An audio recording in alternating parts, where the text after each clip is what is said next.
nel ciel se fossi una colomba, vorrei volar laggiù dove il mio amor, che inginocchiata San Giusto prega con l'animo mesto, fa che il mio amore torni, ma torni presto. Vola, colomba bianca, vola, diglielo tu che tornerò. Dille che non sarà più sola e che mai più la lascerò.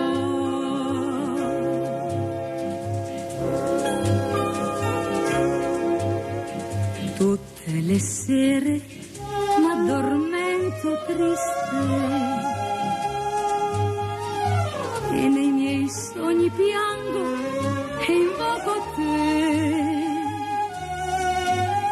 Pure il mi vecchio te sogna, pensa alle pene sofferte, piange e nasconde il viso fra le coperte. Vola, colomba bianca, vola, diglielo tu che tornerò.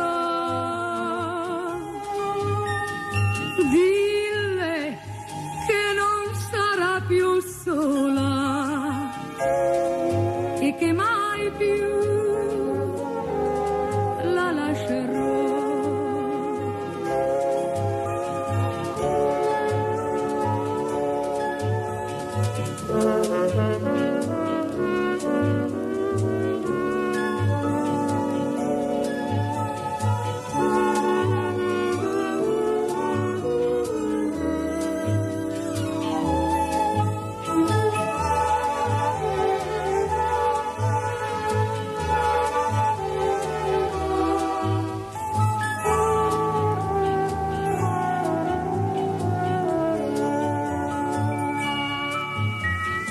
Vola, colomba bianca, vola, diglielo tu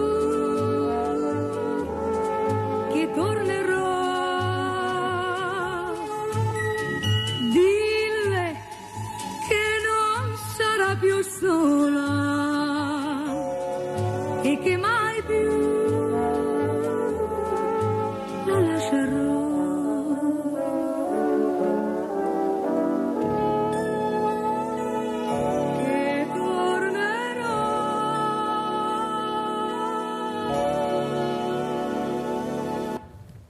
Buongiorno, buongiorno. I miei ospiti si penseranno dove andrà a parare Mirella Tuzzato questa mattina iniziando con questa canzone, e vado a parare molto bene con voi con questa canzone, perché ricorda gli anni 50 dove questo paese si stava svegliando, dove si stava riprendendo, dove questi artigiani iniziavano veramente a dimostrare la loro genialità per poi diventare dei grandi capitani d'industria, tantissimi, quasi tutti con la quinta elementare, ma questo genio nel DNA. L'Italia si proprio rimboccava le maniche e si cominciava a star bene. La televisione, avete visto l'eleganza, l'armonia, il rispetto, i valori. Non erano scomparsi. Poi piano piano siamo diventati la quarta potenza mondiale, pensate, grazie a questa manualità, a questa imprenditoria che metteva in primo piano l'operaio, che costruiva le case per l'operaio, che dava lavoro e insegnava a lavorare a chi non riusciva a sapere come fare. Poi si è spaccato tutto, all'improvviso la crisi, e vabbè, un'altra crisi, e vabbè. E gli artigiani sono scomparsi, li hanno azzerati. caricandoli di burocrazia, di tasse, ma una cosa indescrivibile. L'operaio, l'ultimo anello, tu farghi a questo, un operaio, la spina dorsale del paese. Allora ne vorrei parlare con i miei graditissimi ospiti questa mattina. Abbiamo collegato da Roma il dottor Andrea Toma, responsabile area economia, lavoro e territorio Censis, centro studi e investimenti sociali, mentre abbiamo collegato da Treviso Patrizio Deitos, presidente Confindustria Serbia. Buongiorno, buongiorno. Allora io inizierei proprio, se mi permettete, con Patrizio Deitos, presidente Confindustria, per commentare quello che ho detto. Se ho detto qualcosa di sbagliato me lo dica, però io insisto nel difendere questa classe operaia che ancora adesso, se la lasciamo lavorare, e lo ha dimostrato il grande Leonardo Del Vecchio, dove la politica non è andata neppure al funerale, lo dico sempre perché è la verità, dove ha portato alto questo nome e rispetto per l'operaio. Prego Deitos. Buongiorno a tutti e grazie dell'invito. Non ha detto niente di sbagliato, la dottoressa Mirella ha centrato in pieno, però vorrei spezzare una lancia a favore degli imprenditori, perché non è vero che non considerano i propri collaboratori, non li chiamerei neanche operai, i propri collaboratori dentro le aziende. Io parlo a nome di tutti gli imprenditori, soprattutto io rappresento gli imprenditori in Serbia, ma le aziende hanno dovuto affrontare momenti più o meno difficili e fare l'imprenditore oggi veramente ci vuole coraggio. Però le aziende non sono fatte di imprenditori e di macchine, con le macchine senza i nostri collaboratori non andremo da nessuna parte. Io ritengo che i nostri collaboratori devono essere rivalutati oggi in Italia, ma anche per una questione di economia, perché l'economia lo fa il tessuto, non lo fa l'imprenditore da solo. L'imprenditore produce, ha delle idee, fa delle innovazioni se vogliamo, fa delle cose importanti, può dare delle idee, ma se i collaboratori poi non producono e non fanno con diciamo col gusto di farlo, perché attenzione, il Made in Italy non viene dall'imprenditore, il Made in Italy viene da una cultura storica, viene da un gusto del bello, viene dal gusto del piacere di fare delle cose che apprezziamo soprattutto noi e a quel punto vengono apprezzate anche dal resto del mondo. Però l'economia, dobbiamo ricordarci che la tiene in piedi tutto il tessuto. Oggi più che mai, e lo dico sempre, lo dicevo anche ieri con altre persone, con i tassi di interessi dove sono arrivati oggi, i mutui della prima casa, i mutui per cambiare l'autovettura, i mutui non vengono più fatti, perché se raggiungiamo il 7-8% di interesse annuo, vuol dire che in 12 anni ci mangiamo completamente il valore del bene che compriamo. Quindi oggi tutta l'economia viene frenata se il tasso di interesse non è parificato all'aumento degli stipendi e dei salari. Cioè gli stipendi e i salari dovrebbero crescere in proporzione. Io non sono quello che dice dobbiamo guadagnare noi, ma se non guadagna anche tutto il tessuto, quindi tutti gli operai eccetera, se non guadagnano anche loro non creano economia, e sono loro che creano economia. Ha detto una cosa importantissima: se manca tutto il tessuto non andiamo mica da nessuna parte. Sentiamo come commenta anche il dottor Andrea Toma. Prego dottor Toma. Sì, buongiorno a tutti. Non posso che non essere d'accordo con quanto si diceva prima, sia diciamo nella ricostruzione del contesto, no, dagli anni 50 in poi. È vero che comunque dagli anni 50 in poi insomma molto è cambiato, sono entrati in gioco anche altri fattori. Quella che viene chiamata la globalizzazione ci ha messo anche di fronte a una capacità, una sfida che in qualche modo è stata colta da buona parte del paese, da buona parte delle imprese, tant'è che comunque insomma, diciamo, l'elemento, il segnale fondamentale, quello dell'export italiano, del Made in Italy nel giro del mondo, è diciamo un po' il segnale di come questa sfida è stata colta. È vero che molti sono rimasti indietro in questi anni.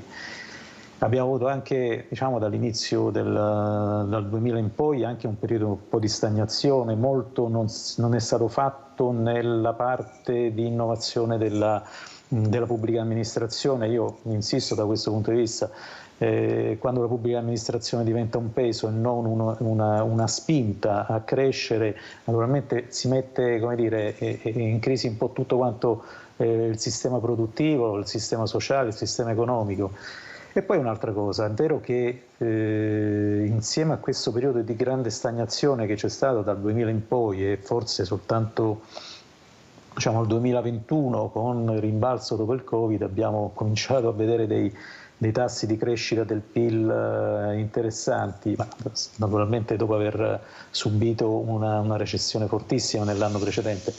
Però quello che è successo, e veniva anche questo detto, c'è stata, come dire, una situazione dal punto di vista degli salari degli stipendi praticamente, come dire, non sono cresciuti, anzi in termini reali si diceva che in 20 anni sono anche diminuiti rispetto a quello che è successo che so, in Germania, in Francia o in Olanda, insomma nei nostri, diciamo, paesi partner. E quindi questo in qualche modo ha frenato anche quella motivazione, a mio avviso, che all'interno delle imprese doveva in qualche modo, come dire, coinvolgere un po' tutte quante le diverse tipologie di professionalità. C'è stato, come dire, una sorta, come dire, di distacco, mentre se vogliamo fare un confronto con gli anni 50, lì la motivazione era molto forte, c'erano gli obiettivi chiari, c'era voglia, c'era desiderio di crescere, c'era desiderio di sfidare un po' quelle che erano invece gli effetti di un passato che aveva in qualche modo compresso anche, come dire, gli spiriti imprenditoriali, ecco. E naturalmente c'era stata la guerra, quindi anche tutto lo spirito della ricostruzione che si è in qualche modo diffuso per oltre 20 anni fino alla fine degli anni 60, direi io, ma comunque anche anni 70, naturalmente non è riproponibile, ma lo è se all'interno di quella che è la situazione globale, la situazione generale, che non è certo facile, le imprese italiane, sia guardando al mercato interno sia guardando al mercato internazionale, possono ritrovare quegli obiettivi per in qualche modo, come dire, rendere i nostri prodotti, i nostri servizi competitivi a livello internazionale. Naturalmente da questo punto di vista ci vuole molta coesione, ci vuole molta collaborazione, cooperazione fra chi dirige, fra chi fa impresa, e anche il concetto stesso di impresa non è un'impresa più individuale, ma è un'iniziativa, un'attività che deve coinvolgere e mettere insieme anche competenze molto più sofisticate che in passato. Noi dobbiamo dimenticarci che l'innovazione tecnologica all'interno dei processi produttivi, all'interno di tutta una serie di cose, ha modificato il rapporto fra la persona, la professionalità e il lavoro e il prodotto del proprio lavoro. Allora si ritorna a parlare, Presidente dei TOS, di delocalizzare. Si continua e si inizia anche in maniera molto forte a delocalizzare, però nei paesi più vicini. Cito ad esempio la Serbia o Belgrado: in 6 ore si raggiunge in macchina, in aereo 1 ora, e il rischio che non parta una spedizione è molto basso. Però io vorrei capire, e come me penso anche tanti a casa, ma questo prodotto che arriva, oppure fino all'altro giorno che arrivava, io lo pagavo lo stesso prezzo di quando arrivava qua, quando lo compravo qua in Italia, Presidente. Non avevo nessun beneficio, anzi ne dovevo comprare 2 perché si rompeva prima, non funzionava. Allora questo guadagno alla fine chi è che lo faceva? Il consumatore non di sicuro, perché i numeri sono numeri e i dati sono dati. Sta cambiando qualcosa? Ci si è accorti che questo consumatore non ce la fa più, appunto per gli stipendi, per le pensioni? Siamo l'unico paese con questi numeri da vergogna, dove veramente ho messo questa canzone per ringraziare questi nostri nonni, bisnonni che abbiamo ancora la fortuna di avere, che forse non finiremo mai di ringraziare perché siamo diventati così grandi, belli e bravi, e merito loro, non poco nostro, ma molto loro, del loro sacrificio, del loro lavoro, come ha detto lei, veramente non finiremo mai, e voglio ricordarli tutte le mattine, con queste pensioni da fame. Cosa sta succedendo? Sta cambiando? L'imprenditore si sta accorgendo che forse il valore aggiunto è proprio l'operaio? Ma io, allora, grazie della domanda, perché ci tengo anche a dirlo pubblicamente. Delocalizzare è una cosa, internazionalizzare è un'altra cosa. Delocalizzare vuol dire chiudere un'azienda, portarla in un altro paese per, tra virgolette, passatemi il termine, sfruttare il risparmio magari sulla manodopera, eccetera. Internazionalizzare invece è completamente un'altra cosa.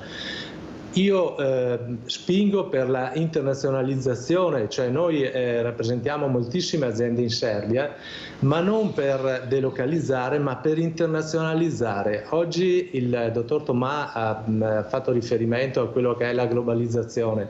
Oggi le nostre imprese, se vogliono crescere, diventare, rimanere competitive nel mondo e avere anche altri mercati, aperture in altri mercati, deve per forza avere anche l'apertura mentale di dover andare all'estero a lavorare. Tenga presente, dottoressa, che andare in Serbia, è vero che ci vogliono 6 ore, ma dopo bisogna rimanere lì, e quando noi italiani siamo in Serbia siamo stranieri in un paese che ci ospita, quindi non è che sia tutto così facile. Lo si fa, ma lo si fa per mantenere in piedi anche le nostre aziende in Italia. Cioè, le porto l'esempio, per farle l'esempio più evidente. Per esempio, io ho fatto un'azienda in Serbia perché avevo bisogno del legno. Noi facciamo pavimenti in legno in Italia, un'azienda qui a Treviso, e per avere la garanzia di avere il legno ho dovuto fare un accordo con lo Stato serbo che mi dà una quantità di legno garantito all'anno, che mi mantiene in piedi l'azienda italiana. Purtroppo l'Italia non ha materie prime, o comunque non ne ha a sufficienza, e avere comunque questi rapporti e riuscire ad internazionalizzare, avere la garanzia di avere le materie prime, alle volte garantisce la durata nel tempo e cioè conferma, diciamo, quello che stiamo facendo in Italia. Così come me anche tante altre aziende, penso alle aziende che fanno sedili cioè le pelli per i sedili delle vetture, sì, vetture tipo Fiat, ma anche altre vetture anche lussuose. Ma tutto questo non viene fatto per risparmiare, ma viene fatto per internazionalizzare. Cioè, tenga presente che noi è vero che abbiamo diciamo promosso il nearshoring vicino, perché la Serbia è più vicina, ma più vicina di chi? Più vicina per esempio della Cina. Noi nell'epoca del Covid abbiamo avuto grossi problemi, vi ricorderete tutti, per quanto riguarda le forniture dei prodotti, ma anche di prodotti anche semplici alle volte, che fermavano le produzioni in Europa, non solo in Italia, anche in Germania, per le autovetture, i chip elettrici eccetera, che venivano fatti in Cina. Ritengo che se le facessimo in Serbia, ma non per la differenza di manodopera, ma perché riusciamo ad avere materia prima, lì c'è il litio per fare le batterie, per esempio, c'è tanto materiale, materia prima che può essere utilizzata e garantisce l'internazionalizzazione delle nostre aziende. Questo in primis. Dopo io per forza devo ringraziare, ma è assolutamente scontato, tutti quelli che sono venuti prima di noi.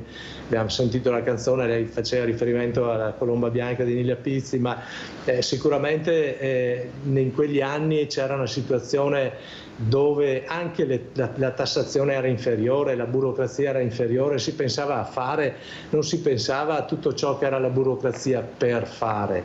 Oggi io un nostro associato qui in provincia, sono 4 anni che aspetta per realizzare un progetto e non ha ancora risposte dalla burocrazia, quindi capisce bene che se invece vuole fare un'azienda in Serbia, magari in Serbia gli danno anche una mano per promuovere, per farla, e gli dà anche la garanzia della materia prima. È evidente che l'azienda italiana, se non lo fa l'azienda tedesca o lo fa l'azienda francese, quindi l'internazionalizzazione garantisce l'esistenza delle nostre aziende nei mercati.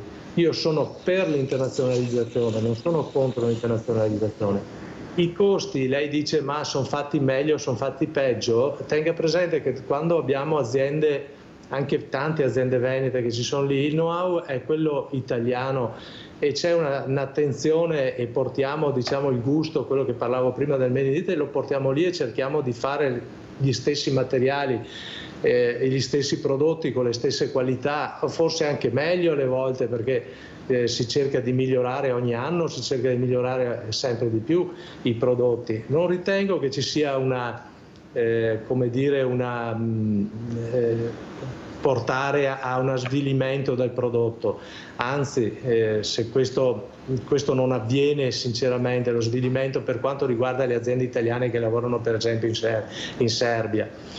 Io ritengo invece che tutte le tassazioni, tutti i pesi, tutti i problemi, tutte le burocrazie che oggi pesano nelle nostre imprese italiane fa perdere tantissimo la competitività delle nostre aziende nel mondo. Ci sono paesi che sono molto più veloci, sono molto più preparati e danno una mano alle imprese. Attenzione che dare una mano alle imprese non vuol dire non dare una mano all'operaio, al collaboratore nostro.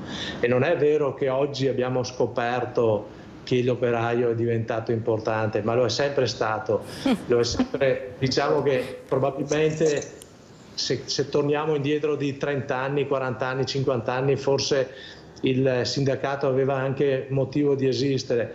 Oggi con la mancanza, le garantisco che oggi mancano dipendenti, mancano giovani, mancano persone, manca forza lavoro, ma manca forza lavoro nell'ambiente del turismo, manca forza lavoro nell'ambiente produttivo, manca forza lavoro nell'ambiente edile, mancano, e questo fa sì che il dipendente abbia più forza dell'imprenditore, perché è l'imprenditore che ha bisogno, estremamente bisogno di questi collaboratori. E non è vero che 20 anni fa non lo teneva in considerazione, lo teneva in considerazione, perché io non ho mai visto un bravo imprenditore trattare male un bravo dipendente. Oddio. Perché se tratta un bravo dipendente finisce la sua impresa. Allora, la ringrazio Presidente di aver detto questo, anche se sono sempre dell'idea che il buono e il cattivo c'è dappertutto, non si può sparare nel mucchio, però lei capisce bene che io invito anche delle persone, poi io sono sempre in prima linea col popolo, con l'uomo della strada, e purtroppo quello che sento molte volte, spesso direi, basta vedere anche gli incidenti sul lavoro, se ne parla poco, i numeri sono pazzeschi, c'è qualcosa che non funziona, Presidente, qualcosa che dobbiamo migliorare tutti, per questo io invito, cerco di parlare, sentire ambo le parti, la medaglia guardarla anche dall'altra parte, perché se guardiamo da una parte sola veramente fa venire i brividi certe volte. Abbiamo Rinaldo da Venezia, vai Rinaldo. Ciao Mirella e buongiorno ai tuoi ospiti.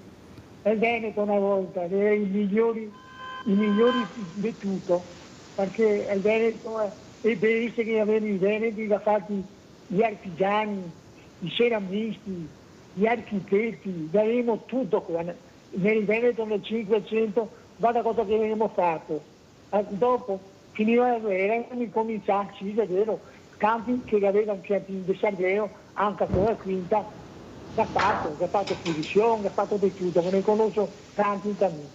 E anche a me sono quelli in mezzo che abbiamo fatto qualche cosa, perché ai tempi andavamo ai mercati a comprare roba, andavamo a Verona, andavamo a Padova, andavamo a Bologna, perché costava meno e portavamo a Venezia e così siamo andati avanti. Ma dire che a Serbia, gli altri italiani hanno bisogno della Serbia, che la Serbia 60 anni fa, il Montenegro, la Herzegovina, gli venivano tutti di qua, per Trieste, perché non aveva neanche i mudanti indosso a mettersi. È Made in Italy, è fatto in Italia, perché io cosa fai? Cosa devi fare? Cosa sei di buonità? Mi devono insegnare gli altri italiani, perché non aveva niente, non avevano niente. Bravi, ma bravi, perché l'ingobbia degli italiani, per spagnare, che ne idea, non amici che la fabbrica, va bene, anche sui motori. Ma i denari per avere un profitto, perché non ti puoi dire una roba made in cosa che in usare, cosa di cosa?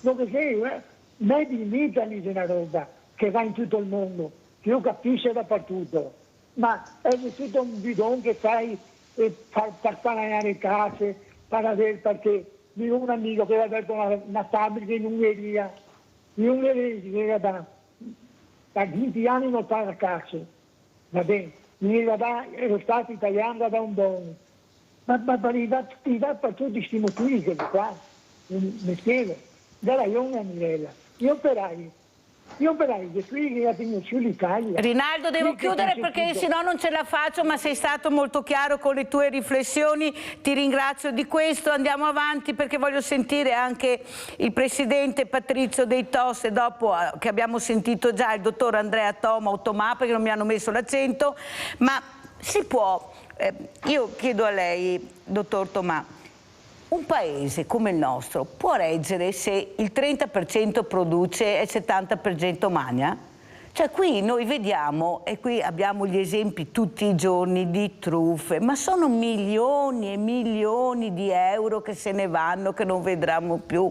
Sono soldi pubblici, sono soldi veramente importanti, poi la prendiamo con l'Europa, però quando abbiamo bisogno andiamo a chiedere in ginocchio i soldi all'Europa perché noi non abbiamo più neppure gli occhi da piangere, così ci dicono, anche se sono convinta che non è proprio così. Cosa ci dice, dottor Tomà? È Toma, senza... Ah, allora dicevo giusto, ecco, perché ho detto ma come? Prego, no, prego.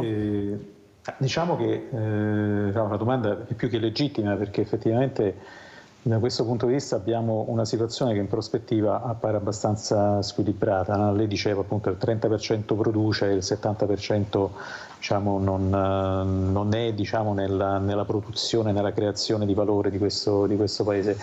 E in prospettiva la situazione sarà ancora peggiore perché con l'invecchiamento della popolazione avremo sempre più persone che non saranno fuori diciamo, dall'età lavorativa. Allora cosa fare? Certo, allora, da un certo punto di vista ci aiuta anche l'innovazione tecnologica, la capacità in qualche modo di fare di più con meno risorse. Questo è in qualche modo quello che è successo anche negli ultimi decenni in sostanza, no? Con un'accelerazione anche dal punto di vista dell'innovazione tecnologica. C'è anche il fatto che comunque abbiamo dei vincoli non di poco conto perché comunque abbiamo un debito pubblico molto alto, un deficit che è cresciuto anche negli ultimi mesi per cercare in qualche modo di tamponare gli effetti di una crisi abbastanza come dire, imprevista, no? dopo il Covid. Però comunque, per quanto sia, io facevo accenno all'export, lo faceva anche prima il Presidente, e tutto sommato noi abbiamo una struttura produttiva che riesce a essere competitiva. Quello diciamo, di una spesa pubblica improduttiva è sicuramente, lo accennavo anche prima, un problema. C'è bisogno di riequilibrare da questo punto di vista, c'è bisogno di avere un controllo della spesa molto, molto più efficace, non tanto. L'altro giorno l'Agenzia delle Entrate, attraverso il suo direttore, diceva che per esempio i crediti inesigibili dell'Agenzia delle Entrate, quindi quelli che sono in qualche modo diciamo, dei debiti da parte di imprese, individui e famiglie nei confronti del fisco, più di 1.000 miliardi.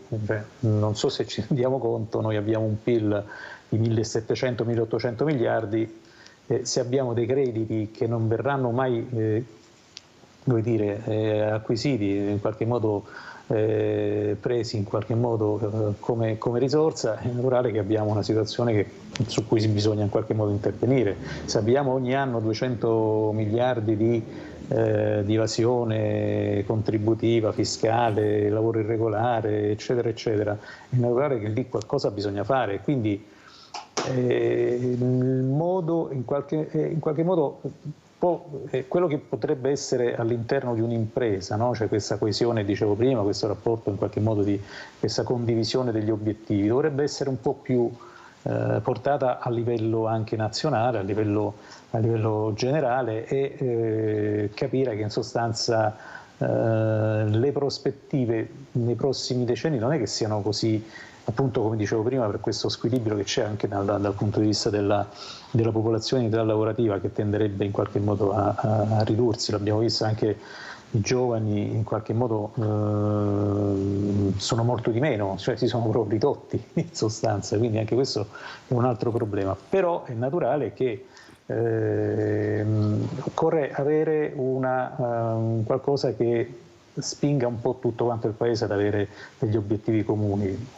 Coesione è un termine che in qualche modo ha aspetti sia sociali che economici, e riuscire ad avere una maggiore incidenza su questi aspetti deteriori, dicevo prima, l'evasione fiscale, contributiva, il fatto in qualche modo di non essere molto efficienti dal punto di vista della spesa pubblica e dell'amministrazione in termini generali, no? Il rapporto fra pubblica amministrazione e impresa è un problema di questo dell'Italia. Sì, infatti ne parliamo. Abbiamo Antonio da Padova in linea, poi continuiamo, anzi dobbiamo andare anche in pubblicità. Vai Antonio, prego.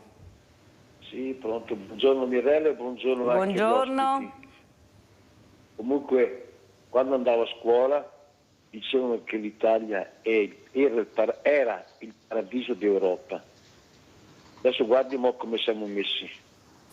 La classe dirigente, questa classe dirigente che per me sono delle come si dice, dei parassiti per me.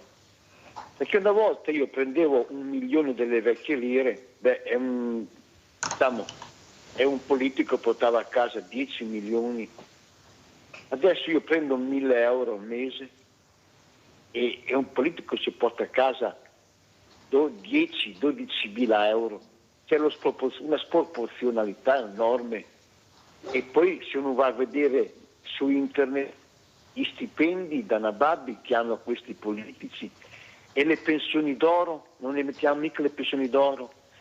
E i nostri manager quando vanno in pensione, non vanno in pensione con 200-300 mila euro, vanno in pensione con 4-5 milioni di euro.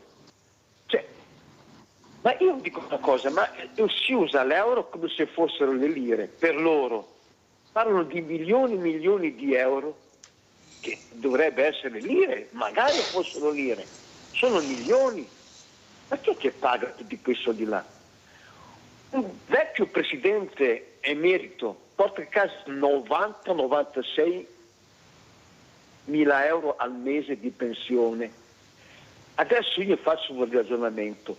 Per dare a una persona 90-95 mila euro al mese, quanti operai hanno da lavorare per mantenere solo questo elemento qua? Senza poi parlare di tutti gli altri. E poi parliamo anche dei manager comunali, regionali, cosa portano a casa. Cioè, questa qua è... E poi parlano dell'evasione fiscale. Evasione fiscale? Ma cosa c'entra l'evasione fiscale? Ma io se non pago le tasse è meglio, perché così i soldi mi rimangono a me e li faccio girare. Perché comunque se tu paghi le tasse sono tutti soldi persi. E poi dopo dico, va bene l'evasione fiscale, perché non parliamo degli sprechi? Ma mi ricordo io 2 o 3 anni fa i banchi a rotelle, le mascherine, milioni di euro di mascherine buttate a macero. E non parliamo mica anche dei bonus 101. Parliamo anche dei bonus 101. Tutti i furbi hanno avuto i bonus 101, i furbi. C'è la gente che non aveva neanche il cantiere di Carlo, hanno aperto cantieri con i bonus 101.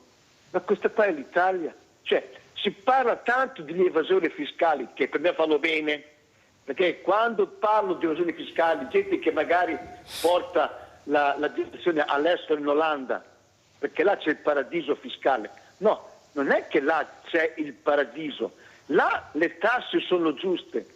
Perché non parliamo invece dell'inferno fiscale che c'è in Italia, il 60-70%? Basta Antonio, se no non ce la faccio, hai detto tante cose, poi i nostri ospiti risponderanno, perché devo dare assolutamente una cosa che non può mancare, la pubblicità. Andiamo.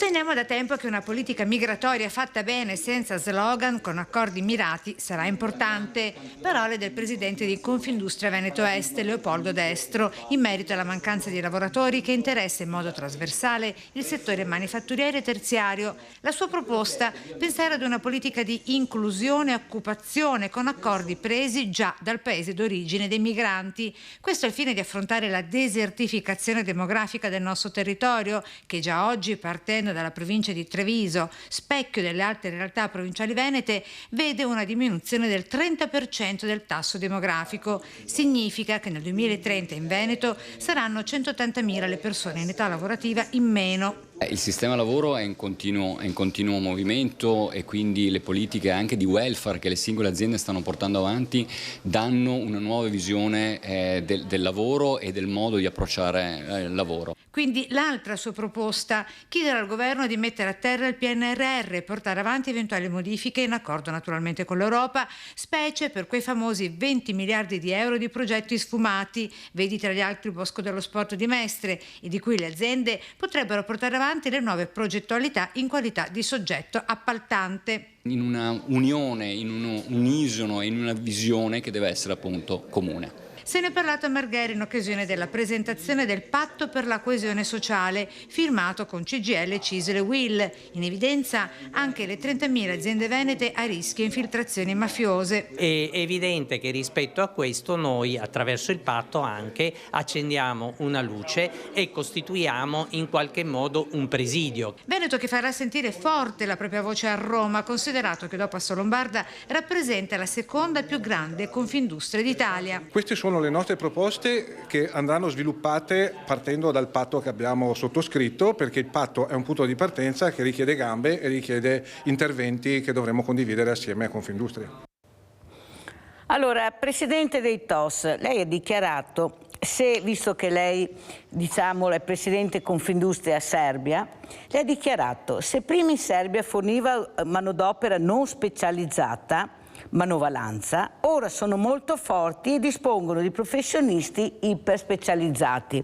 Allora, Presidente dei TOS, non è che i giovani non si trovano, non ci sono proprio, abbiamo sentito i numeri, non li abbiamo più. Io ho fatto a Villa Margherita il festival italo-marocchino e le posso assicurare che la popolazione che io vedevo, la popolazione marocchina, erano tutti giovanissimi, tutti giovani. Noi non ci siamo. Ma soprattutto non abbiamo formato, manca la formazione, non abbiamo abbastanza persone specializzate. Perché non si è pensato in tempi non sospetti veramente di investire sulla formazione? Quello che, ripeto, si faceva una volta: l'operaio che non sapeva lavorare aveva il ragazzo aveva l'operaio che insegnava a lavorare. Un disastro totale. Per non parliamo della robotica ormai, perché la robotica sta facendo passi da gigante. Io invito qua questi studenti meravigliosi, perché non c'è niente da fare, abbiamo una creatività che va oltre, però siamo fermi, non troviamo personale. Allora, il personale mal pagato, lo sappiamo, lo diciamo, i numeri sono quelli, non si trovano perché non ci sono, e la formazione si incomincia a parlarne troppo tardi. Cosa mi dice, Presidente dei TOS? Questa purtroppo è la dura realtà, concordo completamente con quello che ha detto.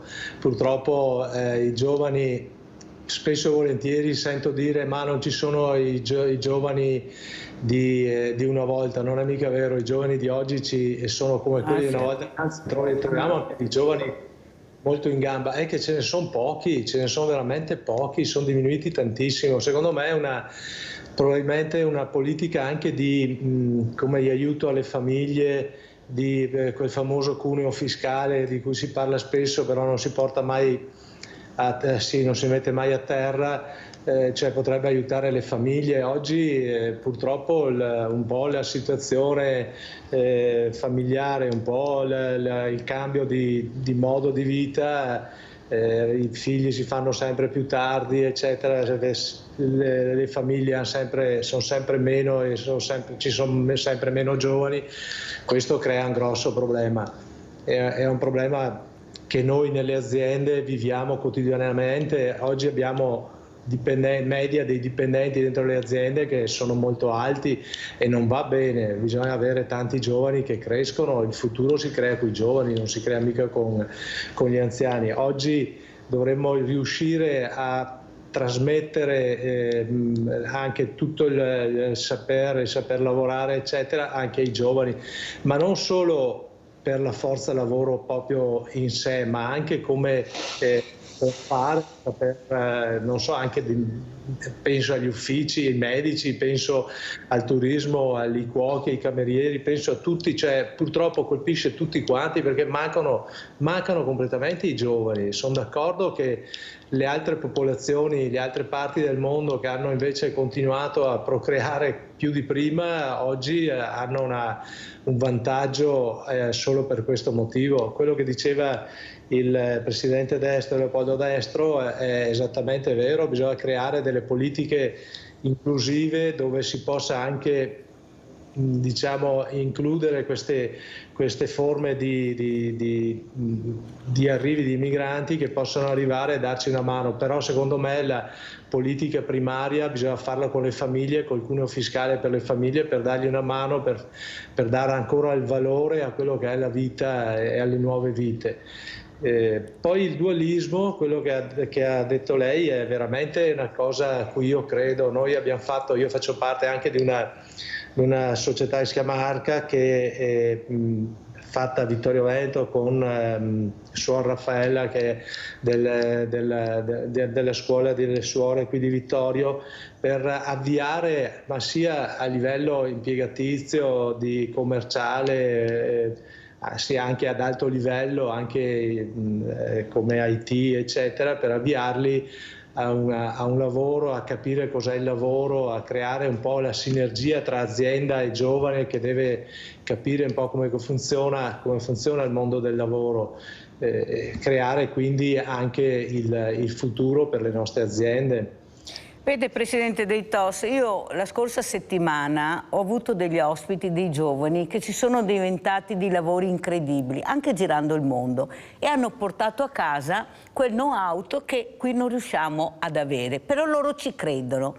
Però la fatica, i bandi che sono delle volte incredibilmente complicati, e secondo me lo fanno apposta perché non è possibile, però ce la mettono tutta per cercare di far capire che quelli che ci sono, come ha detto lei, sono bravissimi, bisogna supportarli, aiutarli, perché questi si inventano dei lavori incredibili. Io ho avuto queste aziende agricole, una in Friuli, una qui a Crocetta del Montello, che fa dei prodotti con l'acqua ponica, l'acqua di pesci naturali con risparmio del 90% di energia. Ci rendiamo conto cosa? Ma no, ha detto, guardate che noi non ci siamo inventati niente, siamo andati in Australia, abbiamo copiato e abbiamo portato qua.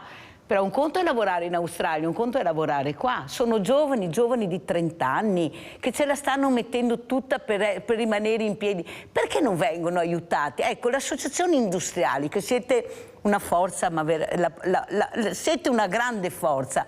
Perché non aiutare tutti insieme questi giovani? Lasciamo perdere se uno fa la robotica, se uno fa le verdure, se uno fa i vestiti. Ma se sono bravi e dimostrano che quello che stanno facendo è un prodotto utile a tutta la comunità, all'Italia, perché non aiutarli? Ma perché lasciarli nell'angolo, nel silenzio assoluto? Se io non li invito, nessuno sapeva queste cose, pochissimo, perché troppo innovativi. Ma si rende conto, Presidente, cosa si sentono dire? Il progetto è troppo innovativo. Ma allora di cosa parliamo? Se allora quelli che abbiamo, quei pochi, riescono a dire guardate che ci siamo, vi insegniamo anche a lavorare se volete, li mettiamo all'angolo perché la politica non vuole, perché ormai la politica primeggia di persone incompetenti, che delle volte diciamo chi l'ha messo questo qua? Ma cosa sta dicendo? Ma glielo dico perché ho illustri ospiti che hanno detto questo, addirittura di una televisione che si occupa di satelliti spaziali, una donna che ha detto ma non so, io a chi ho attorno a questo tavolo, una ragazzina di 23 anni che può insegnare veramente a lavorare a tantissime persone, eppure messi all'angolo. Ecco, voi dovete battere i pugni, Presidente dei TOS, questi dobbiamo tutelarli, dobbiamo aiutarli, prego.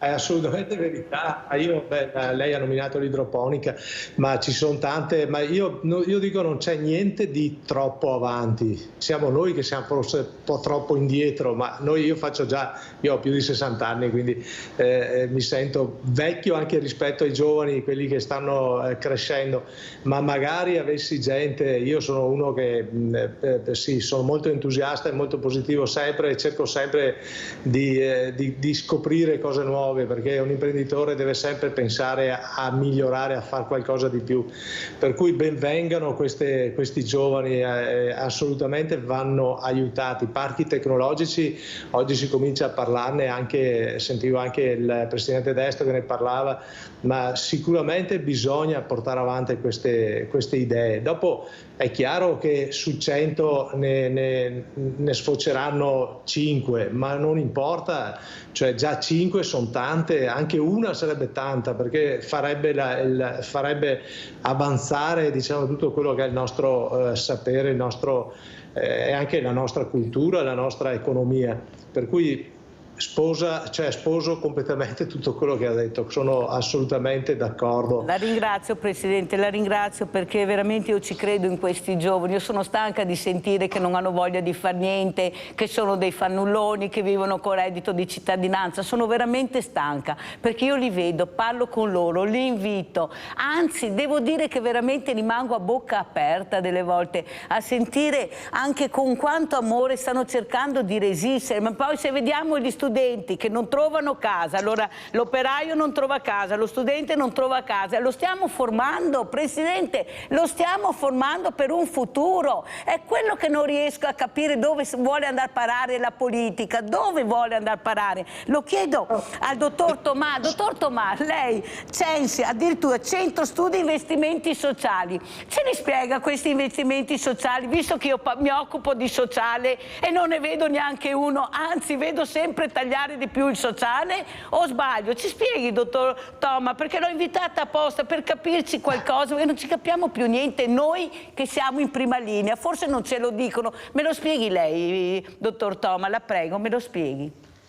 Ma guardi, gli investimenti sociali è nella ragione, diciamo, sociale del Censis per questo motivo, che diciamo, il Censis è stato fondato nel 1964, quindi abbastanza avanti nel tempo, ma all'epoca gli investimenti sociali erano essenzialmente 4: la casa, il lavoro, la salute e l'istruzione.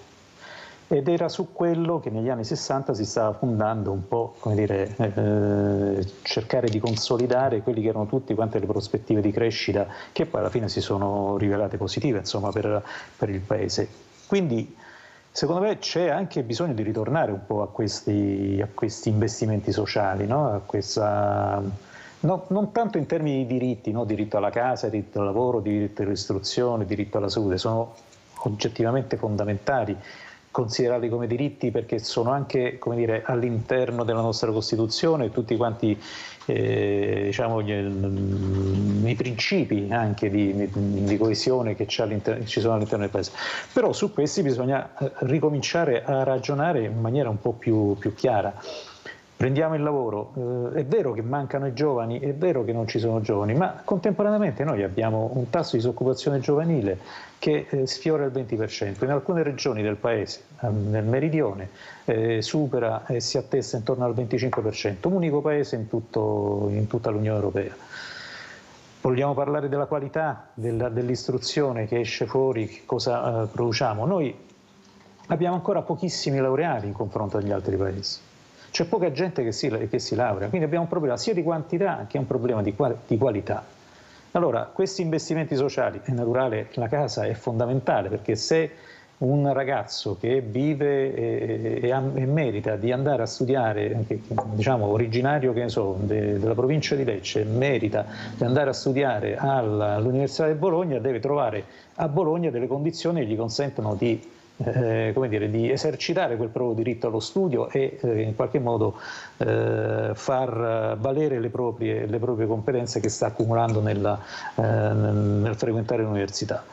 Però se non ci sono quelle condizioni, quel ragazzo rimane a Lecce, dove ci sono sì tutta una serie di occasioni, ma non sono le occasioni che avrebbe voluto sfruttare. E quindi in qualche modo si crea quella sorta di ripiegamento che piano piano si diffonde in sostanza, no? È anche un po' quello. Quindi io continuo a considerare appunto gli investimenti sociali fondamentali, ma su quello bisogna assolutamente trovare una quadra diversa da quella che si è creata in questi anni. Il diritto alla salute, se poi in questo momento abbiamo medici che fuggono dal Servizio Sanitario Nazionale perché per tutti gli aspetti che riguardano l'impegno, la responsabilità, ma anche retribuzioni che non sono, come dire, comparabili a quelle che prenderebbero nel settore privato, è naturale che c'è un problema, quindi bisognerebbe mettere mano un po' a tutti questi aspetti, come dire, di convenienza, di stimolo, di motivazione, e continuare e ricominciare a investire sugli investimenti sociali. Senta, scusi dottor Toma, ma sì, visto che lei parla così bene e ci spiega così bene, ma l'ascoltano, lei farà parte di questi tavoli dove si siedono questi politici che noi non abbiamo eletto ma ci siamo trovati, perché è inutile che ci passano il cerino, è colpa vostra che li avete trovati, no, ce li avete messi voi, tanto è vero che anche adesso i sindaci prendono assessori che non sono votati e lasciano a casa quelli votati, perché funziona così in Italia purtroppo, ma l'ascoltano, perché io ho tutte persone per bene, ho ingegneri, industriali, ambientalisti, ho veramente psichiatri, psicologi, ho di tutto, psicoterapeuti, tutti che parlano benissimo e sanno qual è l'obiettivo che ha centrato lei, che ha centrato anche il presidente dei TOS. Ma allora, hanno qualcosa nelle orecchie che non sentono, oppure l'obiettivo è diventato solo ed esclusivamente il business? Se faccio business va bene, se non lo faccio non mi interessa niente altro. Ma può durare questo paese, lo ripeto, in questo modo? Ma come possiamo resistere? Perché qui si parla bla bla bla bla bla bla, come dicono i telespettatori, ma di concreto poi abbiamo un pugno di mosche in mano. Avete visto cosa è successo in Emilia Romagna? Ma non solo, sono anni che succede. Cosa abbiamo fatto per migliorare? Niente, assolutamente, lo dicono gli esperti qui da me. Mi ricordo quel ricercatore che ha detto: ma scusate, dall'anno scorso a quest'anno si parlava di siccità, hanno fatto qualcosa? Vi risulta che abbiano fatto qualcosa? Non andiamo indietro nel tempo, dall'anno scorso a quest'anno. Allora questo bla bla bla, se non finisce, dottor Toma, non andremo da nessuna parte, questo paese colerà a picco, tanto è vero che ieri avevo la Presidente dei Federconsumatori, ha detto: guardate che il 2023 sarà veramente terribile ancora, anzi aumenteranno le bollette perché verranno messi veramente all'interno quelle cose che erano state tolte. Parlo semplice perché a casa i nostri nonni poveretti che ci ascoltano devono capisce bene che la situazione non è felice. Quando che vediamo questi ragazzi, sono loro che scioperano per l'ambiente, sono loro che ci mettono la faccia, faranno anche gesti per così dire che non vanno bene per qualcuno, ma cosa devono fare? Cioè sono rimasti nudi, li avete visti? Ascoltateci per cortesia, cosa devono fare? Ecco, come la vede la situazione, dottor Toma, e poi chiudiamo anche col Presidente dei TOS. Dunque, per quanto riguarda la classe politica, oggettivamente c'è un meccanismo di selezione, per quanto sia le elezioni ci sono, siamo in una democrazia, viene esercitato il diritto di voto e attraverso quel diritto poi effettivamente si selezionano. Poi ci sono anche meccanismi all'interno dei partiti per cui alcuni vengono, come dire, incaricati di determinati ruoli, eccetera. Però anche quello, un altro segnale è anche quello della partecipazione al voto, no? Abbiamo visto negli ultimi anni è molto scemata, si è ridotta di molto, c'è questa sfiducia, no, sotterranea in qualche modo, un po' sommersa all'interno della popolazione, perché dice: ma che ci vado a fare in sostanza, no? a votare, tanto sono tutti uguali, tanto...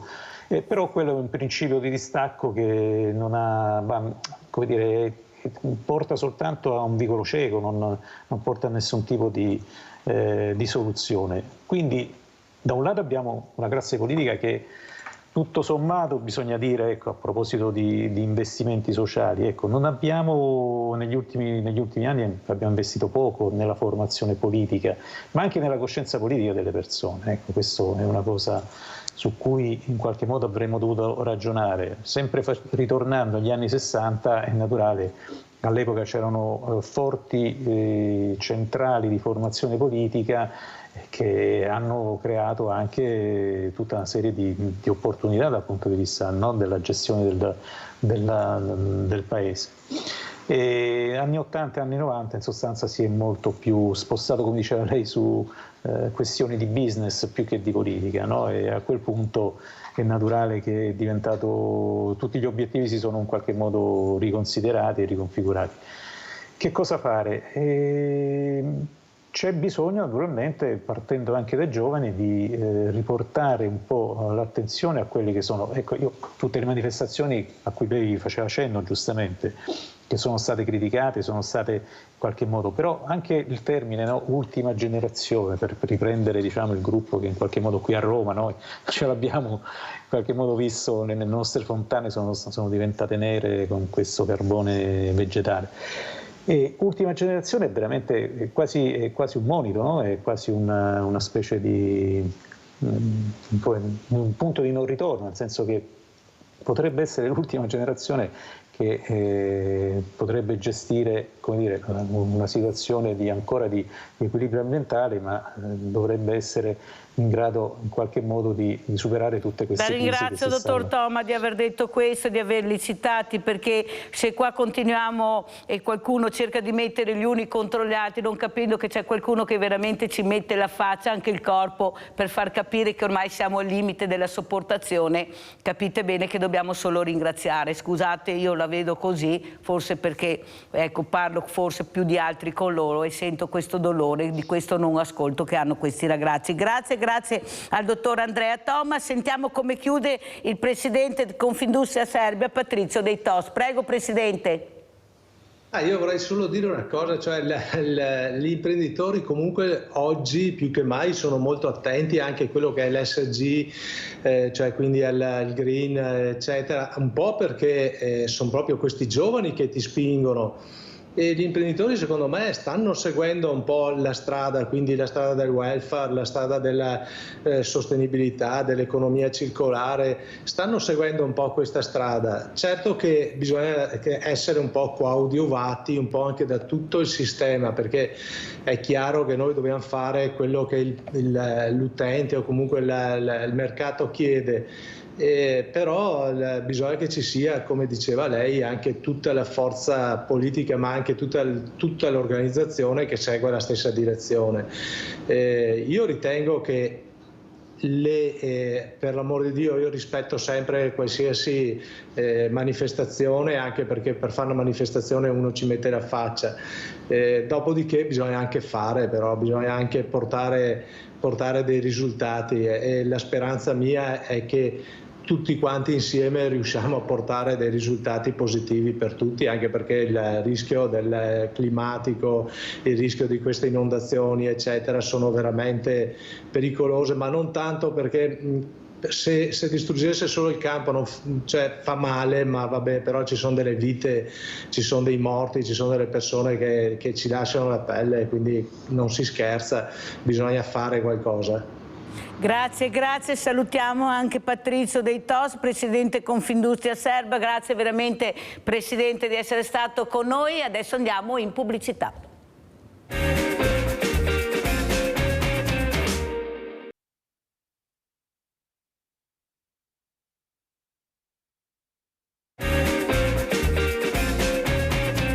E vi presento subito altri due graditissimi ospiti. Abbiamo in presenza Manuel Furlanetto, appassionato di meteorologia. Grazie, dottor Furlanetto, di essere qui con noi.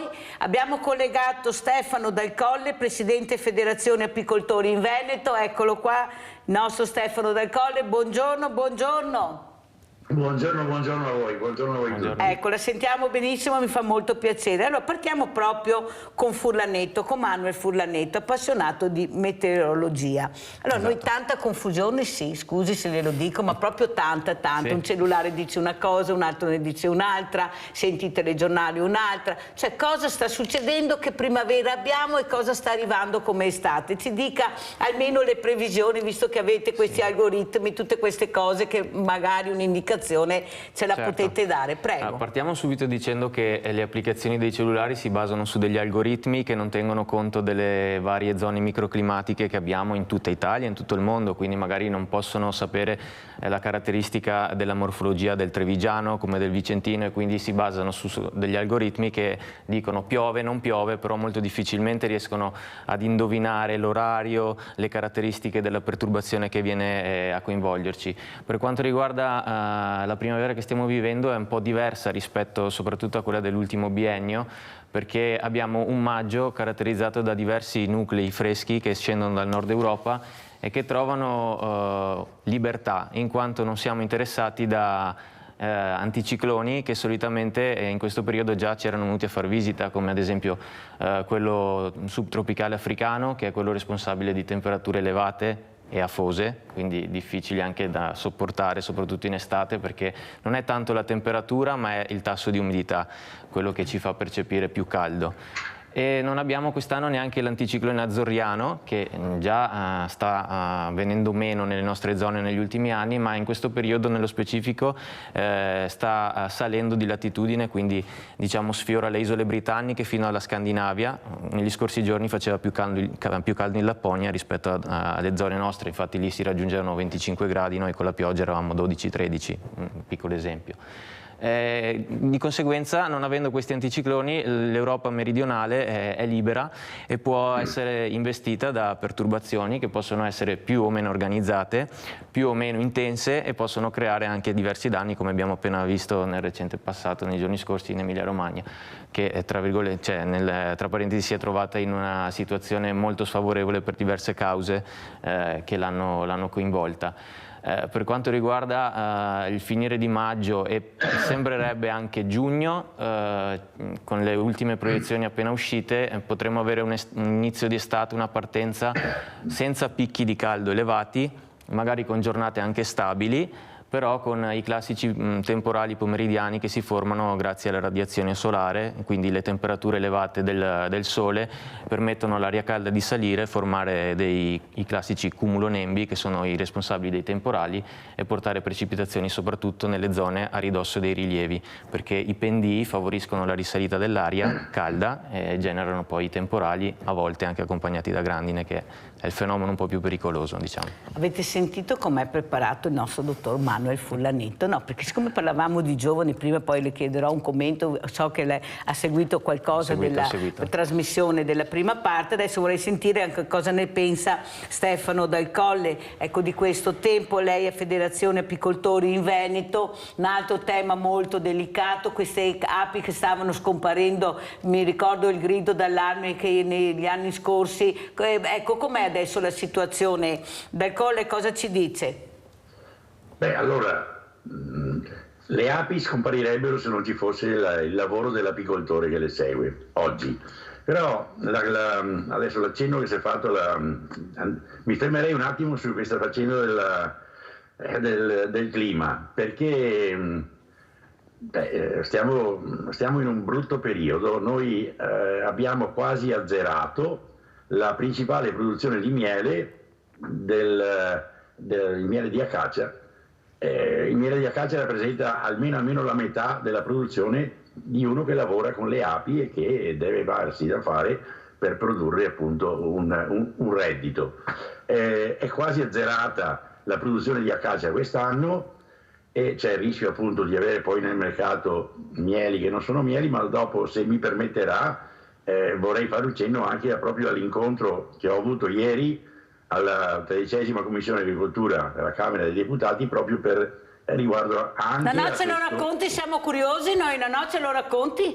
Sì, allora arrivo anche a questo. Ecco, bravo. Il problema, sì, chiaramente. Il problema per ora, allora, diciamo subito, rispetto all'Emilia Romagna, per carità, lì è una tragedia, lì ci sono migliaia di alveari che sono andati via con l'acqua, proprio distruzione di alveari, problemi poi strutturali anche per gli apicoltori e addirittura problemi anche per quelle api che si sono salvate nel raggiungerle per poterle poi sostenere, visitare, eccetera. Tornando a noi, da noi qui in Veneto succede che azzerata la produzione di acacia, però il maltempo ha costretto per le api, insomma in pratica le api quando piove si sentono costrette in uno spazio troppo piccolo per 70-80 mila individui. In questo periodo le api devono uscire, andare nel territorio appunto alla ricerca del nettare. Se invece sono costrette all'interno di quest'arnia, di questo piccolo spazio, a un certo punto decidono di dividersi.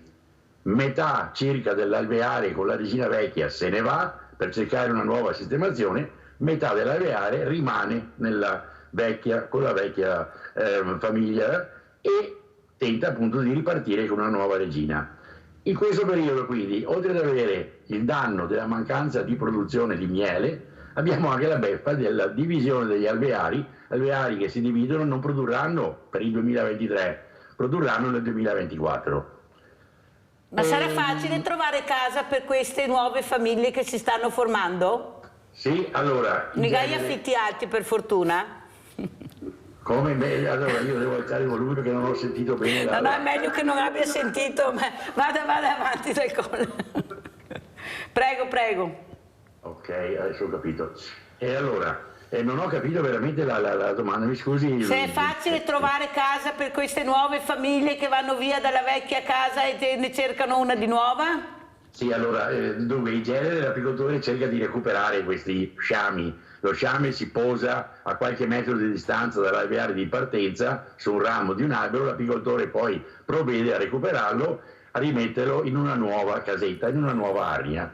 Se l'apicoltore non se ne accorge per qualche motivo e questa metà dell'alveare, queste 30.000 api, troveranno appunto una vecchia soffitta abbandonata, un cavo, un albero, un tronco di un albero cavo, insomma un riparo di fortuna, la vita continua. La vita continua per l'alveare per qualche anno, perché poi noi abbiamo il problema di un parassita, ne abbiamo parlato anche qui da voi, la varroa, è un parassita che viene dall'Asia, ci arrivano parecchi problemi dall'Asia, e parassiti, aggressori, vespe e quant'altro, oltre a un certo tipo di miele o non miele, e anche la varroa appunto determina poi qualche difficoltà per questi sciami che non avranno le cure dell'apicoltore per abbassare il livello di infestazione dei parassiti. Tornando al discorso mi piacerebbe sì appunto fra le varie, prima ho sentito un po' il mio discorso di ieri, in pratica diciamo che sarebbe controcorrente rispetto a quanto si è detto finora, nel senso che siamo andati per sostenere un paio di proposte di legge a favore proprio dell'apicoltura. Siamo andati appunto in 13ª commissione per dire siamo d'accordo, meno male che qualcuno pensa a questi aspetti legati alla legge quadro sull'apicoltura. La legge quadro sull'apicoltura ha quasi una ventina d'anni, la legge 313 del 2004. Abbiamo faticato parecchio per arrivare ad un accordo fra le organizzazioni nazionali, siamo arrivati appunto a condividere un'impostazione di una legge validissima. Chiaramente dopo quasi 20 anni ha bisogno di essere incrementata per situazioni che si sono venute a creare. Una fra tutte, e così ne ho accennato prima, una fra tutte, finalmente si vieta di chiamare miele ciò che miele non è, perché adesso il miele è una produzione zootecnica, produzione animale, e vediamo che adesso con la moda del vegano scopriamo che c'è addirittura in commercio un miele vegano. È una truffa, il miele non può essere vegano, il miele è una produzione zootecnica. Allora, di per sé non si potrebbe chiamare, però prevedere una norma che vieti l'utilizzo del termine miele per ciò che miele non è già un passo avanti. Poi la tracciabilità del miele. Un conto è avere il miele veneto, il miele italiano, e noi come Federazione Apicoltori Italiani utilizziamo e controlliamo poi l'applicazione di una fascia, un sigillo di garanzia miele italiano tricolore.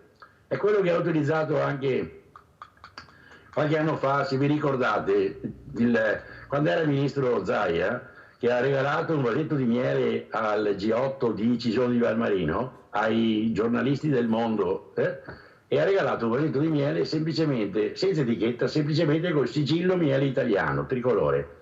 Quella è una garanzia di miele che viene dal territorio italiano.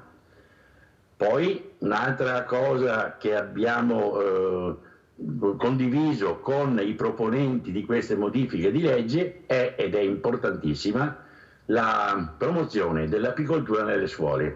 Prevedere che nelle scuole già dall'infanzia, già dalle elementari e medie, si parli di apicoltura non solo come educazione all'ambiente, informazione sull'utilità del lavoro dell'ape e dell'apicoltore, ma anche, e io proprio ieri ho citato lì alla Camera, il discorso del bullismo. E voi mi chiederete, che c'entra il bullismo con l'ape?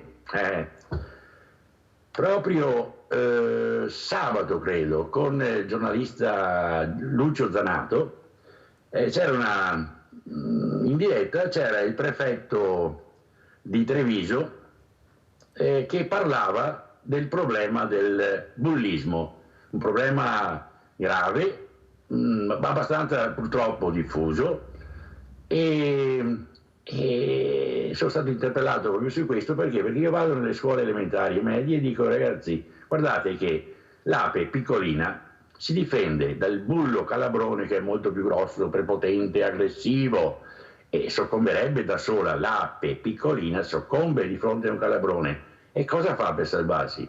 Semplicemente segnala il suo disagio, semplicemente chiede aiuto. Le api, e quindi poi si entra nel discorso, le api comunicano con odori, movimenti, danza, eccetera. Le api segnalano questo disagio, chiedono aiuto, intervengono le amiche api, interviene la famiglia delle api, e il bullo e il calabrone o se ne va o soccombe di fronte alla coesione di queste apine. Quindi, ripeto, il problema, la proposta di legge di inserire proprio nell'ordinamento, nella programmazione didattica delle scuole anche l'apicoltura, non solo come educazione all'ambiente, ma anche proprio come informazione sul lavoro, su ciò che concerne, ciò che ruota intorno all'ape. Una cosa importante, importante. Poi, se abbiamo tempo, ci sono anche altri aspetti. No, ha fatto bene a dirlo, perché io penso che il Parlamento sia pieno di proposte. Il problema è che queste proposte devono andare avanti, però, perché se rimangono solo a proposta, capisce bene che noi saremmo anche stanchi di sentire è stato proposto, però dopo non è stato fatto. Noi siamo ottimisti, come lo è lei, speriamo bene, perché bisogna essere ottimisti, però speriamo che queste proposte diventano veramente fatti. Allora, come... Se mi permette, su questa la cosa interessante è che tutti eravamo d'accordo, sia a livello di organizzazioni apistiche che osservatorio del miele, insomma, e anche... come si fa a non essere d'accordo del Colle? Mi scusa, quello che ha spiegato, se uno non si è d'accordo vuol dire che veramente gli manca un boio, come chi dice a noi altri, cioè che manca proprio un boio se uno non si è d'accordo. Detto questo, tornerei dal nostro ospite, anche per capire perché è diventato appassionato di meteorologia, cioè cosa è da piccolo, perché tu ti dico, fin da bambino, l'altro giorno ho avuto un famoso chirurgo che ha detto: a 6 anni io sapevo già che avrei fatto il chirurgo. Lei, Furlanetto, sapeva già a 6 anni di avere questa passione? No, io diciamo che sin da bambino, e ancora adesso la vivo come quando ero un bambino, sono appassionato di neve.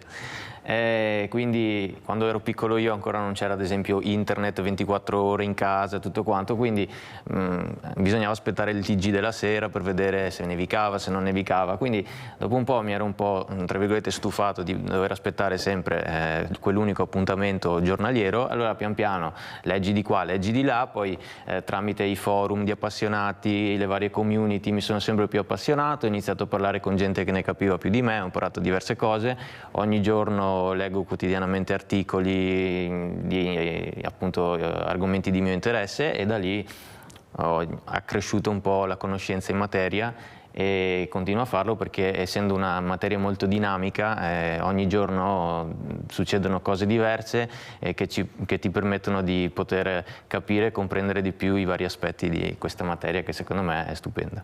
Ma allora nel futuro di Manuel Furlanetto cosa c'è come lavoro? Diciamo che siamo anche curiosi noi, Ma nel futuro chi lo sa, però diciamo che mi piacerebbe ovviamente cercare di diffondere un po' questa poca conoscenza che c'è in questa materia. Mi piacerebbe far sì che anche il resto delle persone possa avere più conoscenza e padronanza magari anche dei termini che vengono utilizzati che spesso sono scorretti anche nei... Ad esempio, facciamo anche un esempio, Furlanetto. Ad esempio bomba d'acqua che non si può sentire, è una cosa che ogni volta che la sento vorrei spegnere la televisione perché il termine corretto è nubifragio, non costa niente usare il termine corretto, però ovviamente bomba d'acqua è più d'impatto, però è sbagliato.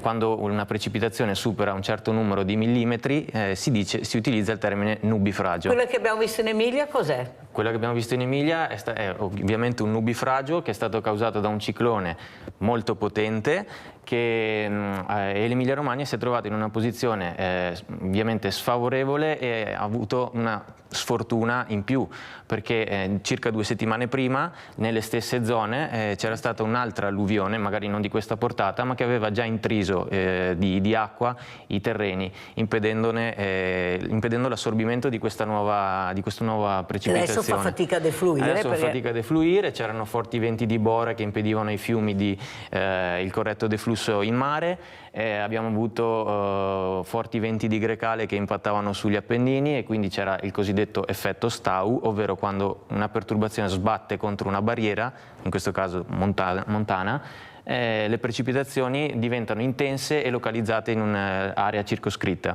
Tutto questo è successo in Emilia Romagna e quindi si è trovata nella posizione sbagliata, nel momento sbagliato, possiamo così dire. Allora, lei ha seguito un po' la prima parte dove avevo questi ospiti, il dottor Andrea Toma e il presidente Patrizio dei TOS. Cosa ne pensa di quello che ha sentito? Perché lei è giovane, sta investendo sul suo futuro, perché è questo che lei sta facendo, ma sta investendo anche studiando, ecco, facendo proprio della passione, ma anche di uno studio che può diventare anche un lavoro. Ma quanta fatica si fa qui in Italia per riuscire veramente ad esserci, ad essere supportati? Prego. No, diciamo che a me è piaciuta, da quello che ho sentito prima, mi è piaciuta, come le dicevo prima fuori onda, la grinta con la quale lei cercava di far sì che le idee, come anche l'ospite in collegamento prima spiegava, le idee non rimangano tali ma vengono anche messe in atto per poter far sì che gli sforzi che una persona fa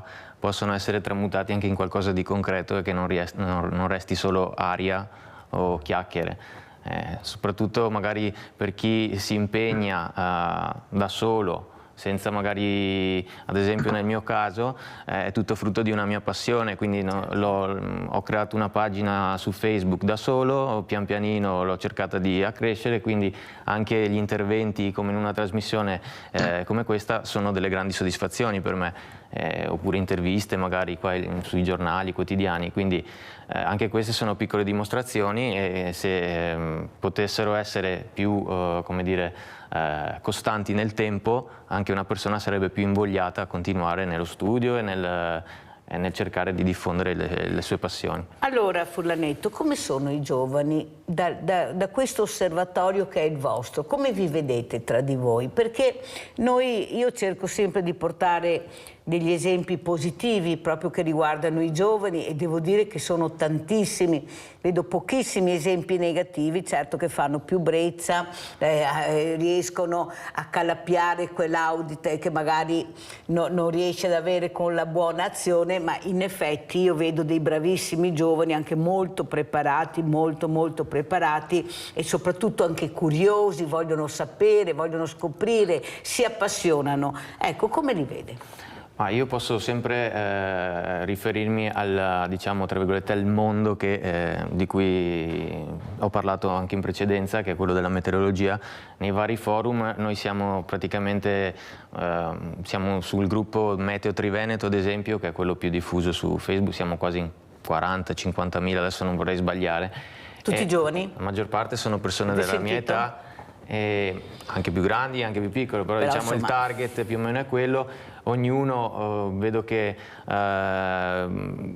con i suoi interventi, con le sue segnalazioni, con le sue foto, video, cerca di far capire anche alle altre persone che magari sono nuove nel gruppo, sono nuove nella materia, cerca di spiegare, si vede proprio la passione con la quale le persone appunto di questo gruppo cercano di insegnare anche agli altri. Ed è bello anche a volte vedere come le persone magari più grandi, più nuove, si affidano proprio alle persone più giovani e più competenti in materia per cercare di comprendere i vari aspetti che possono anche venire utili a loro, perché magari una persona ha un'attività, insomma sapere se può esserci una grandinata o meno può essere utile. Quindi da questo punto di vista io nel mondo che frequento diciamo che vedo molta passione, molta voglia di fare. Dopo altri mondi li frequento meno, però da questo punto di vista diciamo che l'interesse nel cercare di far arrivare quello che a noi piace c'è. Allora vediamo anche le foto che ha portato Furlanetto, così le commentiamo, andiamo a vedere queste foto.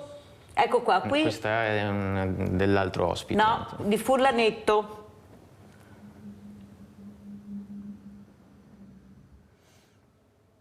Adesso intanto che vediamo se partono le foto, eccole qua, queste sono le foto di Furlanetto. Sì, foto che ho portato perché appunto ci avviciniamo alla stagione estiva, queste sono di fine aprile, inizio maggio, scattate verso nella zona di Seranaglia. E qui cosa si vede allora? Quello che vediamo sullo sfondo era il Monte Grappa e ho voluto portarla perché spesso nelle giornate tardo primaverili estive vediamo dopo un temporale al tramonto dei colori spettacolari. Rimaniamo nella foto per cortesia perché sta spiegando la foto e ne abbiamo un'altra.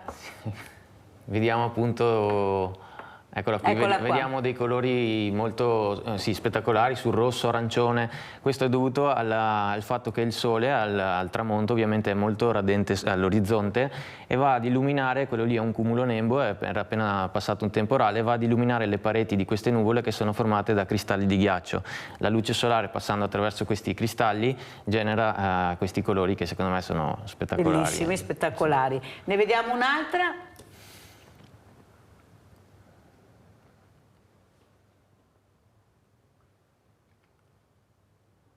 Vediamo se arriva.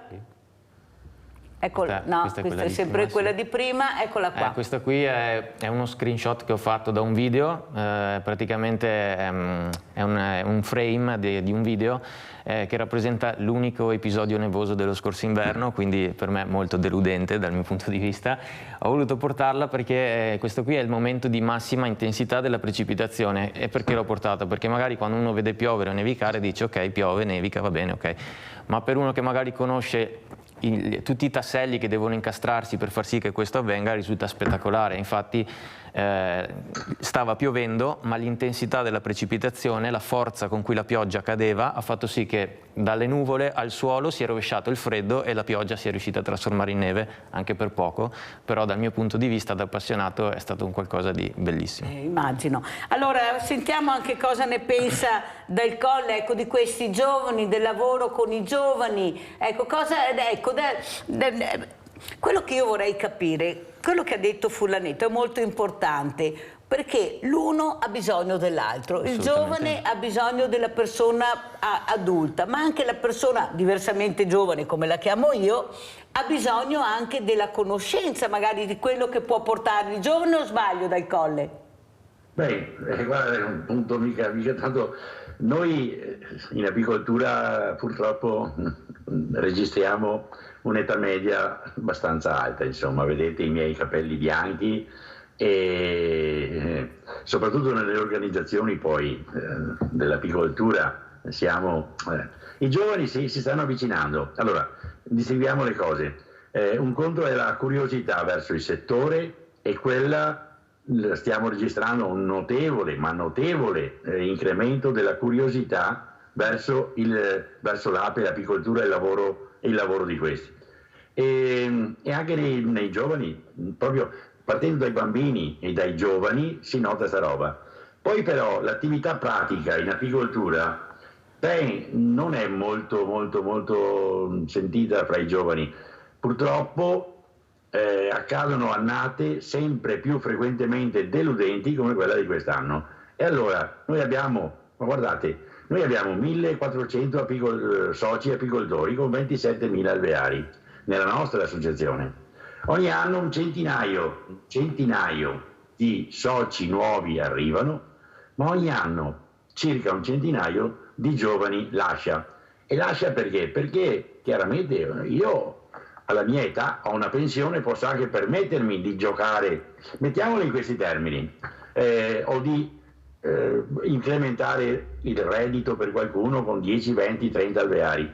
Ma un giovane che si mette a lavorare con le api, prevedendo poi di ricavarne anche un reddito per la famiglia, e trova annate come quella di quest'anno, di 2 anni fa, di 4 anni fa, ormai è un anno che va bene, 3 anni va male, e uno si stanca e dice no, per carità, cambio attività. Questo è un guaio, questo è veramente un guaio, quindi distinguerei tra la curiosità che notiamo incrementarsi e la realtà nell'attività dell'apicoltore. Allora andiamo a vedere anche questo video perché il tempo è tiranno, corre velocemente. Sì. Andiamo a vedere Viero, giornata delle api. Sì. Adesso parte il servizio. Oggi giornata mondiale dell'ape. Assessore, c'è un'iniziativa che state promuovendo proprio per coinvolgere sempre più la cittadinanza alla tutela delle api.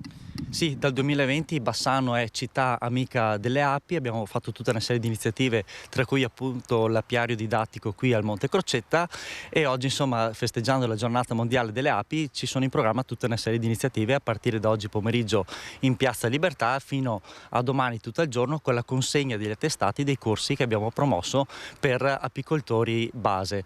Però oggi, essendo la giornata mondiale delle api, volevamo anche lasciare un segno in questa giornata e insomma Vanessa, io, te e Nicola da oggi abbiamo adottato un'arnia e l'abbiamo adottata assieme, quindi i prodotti di quell'arnia saranno insomma per noi.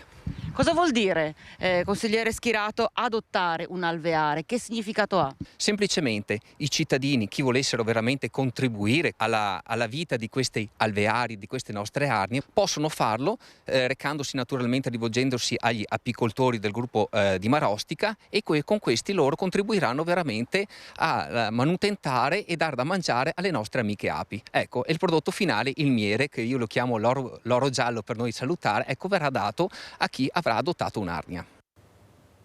Allora, Dal Colle, cosa dice? Bellissimo, mi è piaciuto tantissimo, parlavo anche con Furlanetto, una bellissima idea, e abbiamo visto 2 giovani, ancora una volta, che credono e portano avanti un'idea molto importante, adottare anche un alveare. Cosa ne pensa Dal Colle? Perché non entro nel merito di un'iniziativa che non è nostra, quindi ben vengano queste iniziative. Noi non stiamo proponendo questo tipo di iniziativa, promuoviamo piuttosto la conoscenza attorno al lavoro dell'ape, più che direi noi puntiamo più sulla conoscenza del lavoro dell'ape, e sulla conoscenza poi organizziamo che noi parecchi, lì era un'altra sistema, non per entrare in contrasto, ma per dire quella è una bella iniziativa sulla quale noi non puntiamo, non puntiamo la nostra attenzione. Siamo piuttosto per l'informazione. Abbiamo quest'anno, nei primi mesi di 2023, abbiamo avuto più di 200 e per la maggior parte giovani che hanno partecipato ai nostri corsi di base dell'apicoltura, e quindi ben vengano certo tutte le iniziative. Anche perché 1 più 1 fa 2, si fa squadra. Sentiamo cosa dice anche Furlanetto di queste iniziative. Prego Furlanetto. Delle iniziative che abbiamo visto nel servizio sono da un lato diciamo delle cose che possono essere simboliche, ma che dall'altro lato, appunto, unendosi ad altre iniziative possono portare risalto e mettere in luce certi argomenti che magari sono un po' più nascosti e farli risultare maggiormente al pubblico, e quindi sicuramente sono cose positive. Allora io ho un'impressione, Furlanetto, vorrei parlare proprio con Furlanetto di questo, nel senso che i ragazzi a scuola sono un po' stanchi di sentire la solita lezioncina. Ascolto la lezioncina e poi finisce tutto là. Se invece noi li intrighiamo con la lezioncina e dopo magari di persona capire, vedere, toccare con mano quella che è la realtà e di cosa stiamo parlando, penso sia cosa molto utile da farsi. Cosa ne pensa Furlanetto? Con me, da questo punto di vista, è un po' sfondare una porta aperta, nel senso che io penso questa cosa, ma anche altre cose riguardo il sistema scolastico, un po', nel senso, sono d'accordissimo. Un conto è leggere sui libri le cose, un conto è leggerle e poi metterle in atto, perché imparando sul campo è tutto diverso. Ma poi io mi ricordo quando andavo a scuola io c'erano magari dei corsi, o magari venivano delle persone che lavoravano, o che, non so, mi ricordo scambi sociali con persone di altri paesi, era tutta un'altra cosa rispetto a leggere sui libri, non so, la cultura di un paese, piuttosto che avere la persona che veniva direttamente da quel paese, era tutta un'altra cosa. Oppure fare dei corsi, io avevo partecipato a dei corsi di giornalismo per poter capire meglio sul campo, era tutta un'altra cosa. E dopo un altro punto che a me diciamo mi piace molto concentrarmi è il fatto che ritengo sia abbastanza sbagliato far scegliere a dei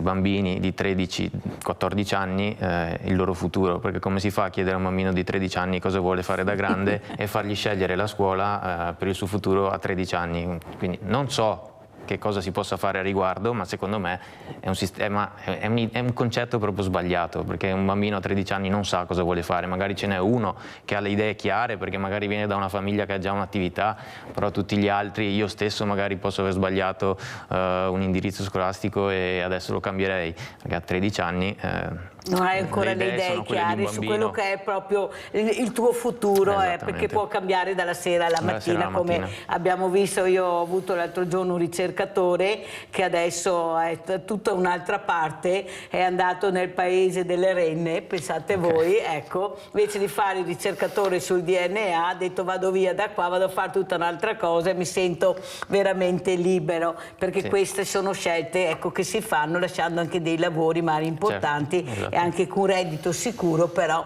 la voglia della libertà e di cambiare. Ecco, questa voglia di libertà dal Colle, questi ragazzi che veramente cambiano facilmente lavoro, non si fermano più come una volta, ecco, cercano di essere più intrigati, ma soprattutto sta tornando nell'agricoltura questa persona giovane, o sbaglio? Sì, vorrei a questo proposito, guarda, permettetemi un attimo, perché ha detto una cosa molto importante Furlanetto. Dunque, nel mese di maggio, su iniziativa della Savno, insomma, c'è stato un coinvolgimento di 124 scuole elementari e medie della sinistra Piave. La Savno è quella che si occupa. E allora noi abbiamo fatto poi, come apicoltori, abbiamo ingaggiato una squadretta di 15-20 apicoltori a giudicare il lavoro. Insomma, per farla breve, i bambini e i ragazzini dicevano che la cosa interessante per loro era proprio aver messo le mani nel terreno, aver estirpato con le mani l'erba per preparare delle aiuole attraenti, attrattive per gli insetti pronubi, in particolare per le api. Allora questo significa che, come diceva prima, è chiaro che il bambino, il giovanissimo, ha voglia di toccare, di fare, di utilizzare le mani, e le mani poi c'è poco da fare, quindi il primo aspetto è questo. Il fatto poi dei giovani Potrebbe essere un'opportunità quella dell'apicoltura. A me capita di andare anche, per esempio, che so, al Cerletti. Cerletti è un grande prestigioso istituto di enologia, e io dico, per mettersi in apicoltura non serve avere grandi estensioni di terreno, grandi trattorio, che con un piccolo investimento puoi iniziare l'attività, intanto come incremento, come integrazione al reddito, e poi, se ti va bene, molti giovani coraggiosi ce la fanno e continuano, ma come dicevo prima è un lavoro molto ma molto difficile, e sta diventando sempre più difficile proprio per questi cambiamenti climatici. C'è poco da fare, bisogna essere forti, coraggiosi per resistere nell'attività dell'apicoltore. E forse dobbiamo anche far capire a certi genitori, non a tutti, di non aver paura e di far sì che i loro ragazzi, perché c'è questo problema, che c'è sempre questo genitore davanti, questa mamma particolarmente protettiva, aiuto, ecco, appunto, dobbiamo anche far capire che forse devono cambiare registro anche certi genitori, soprattutto certe mamme, perché sennò non ne andiamo fuori. Andiamo a vedere allora anche questo sciame d'api a Treviso e poi lo commentiamo con Dal Colle.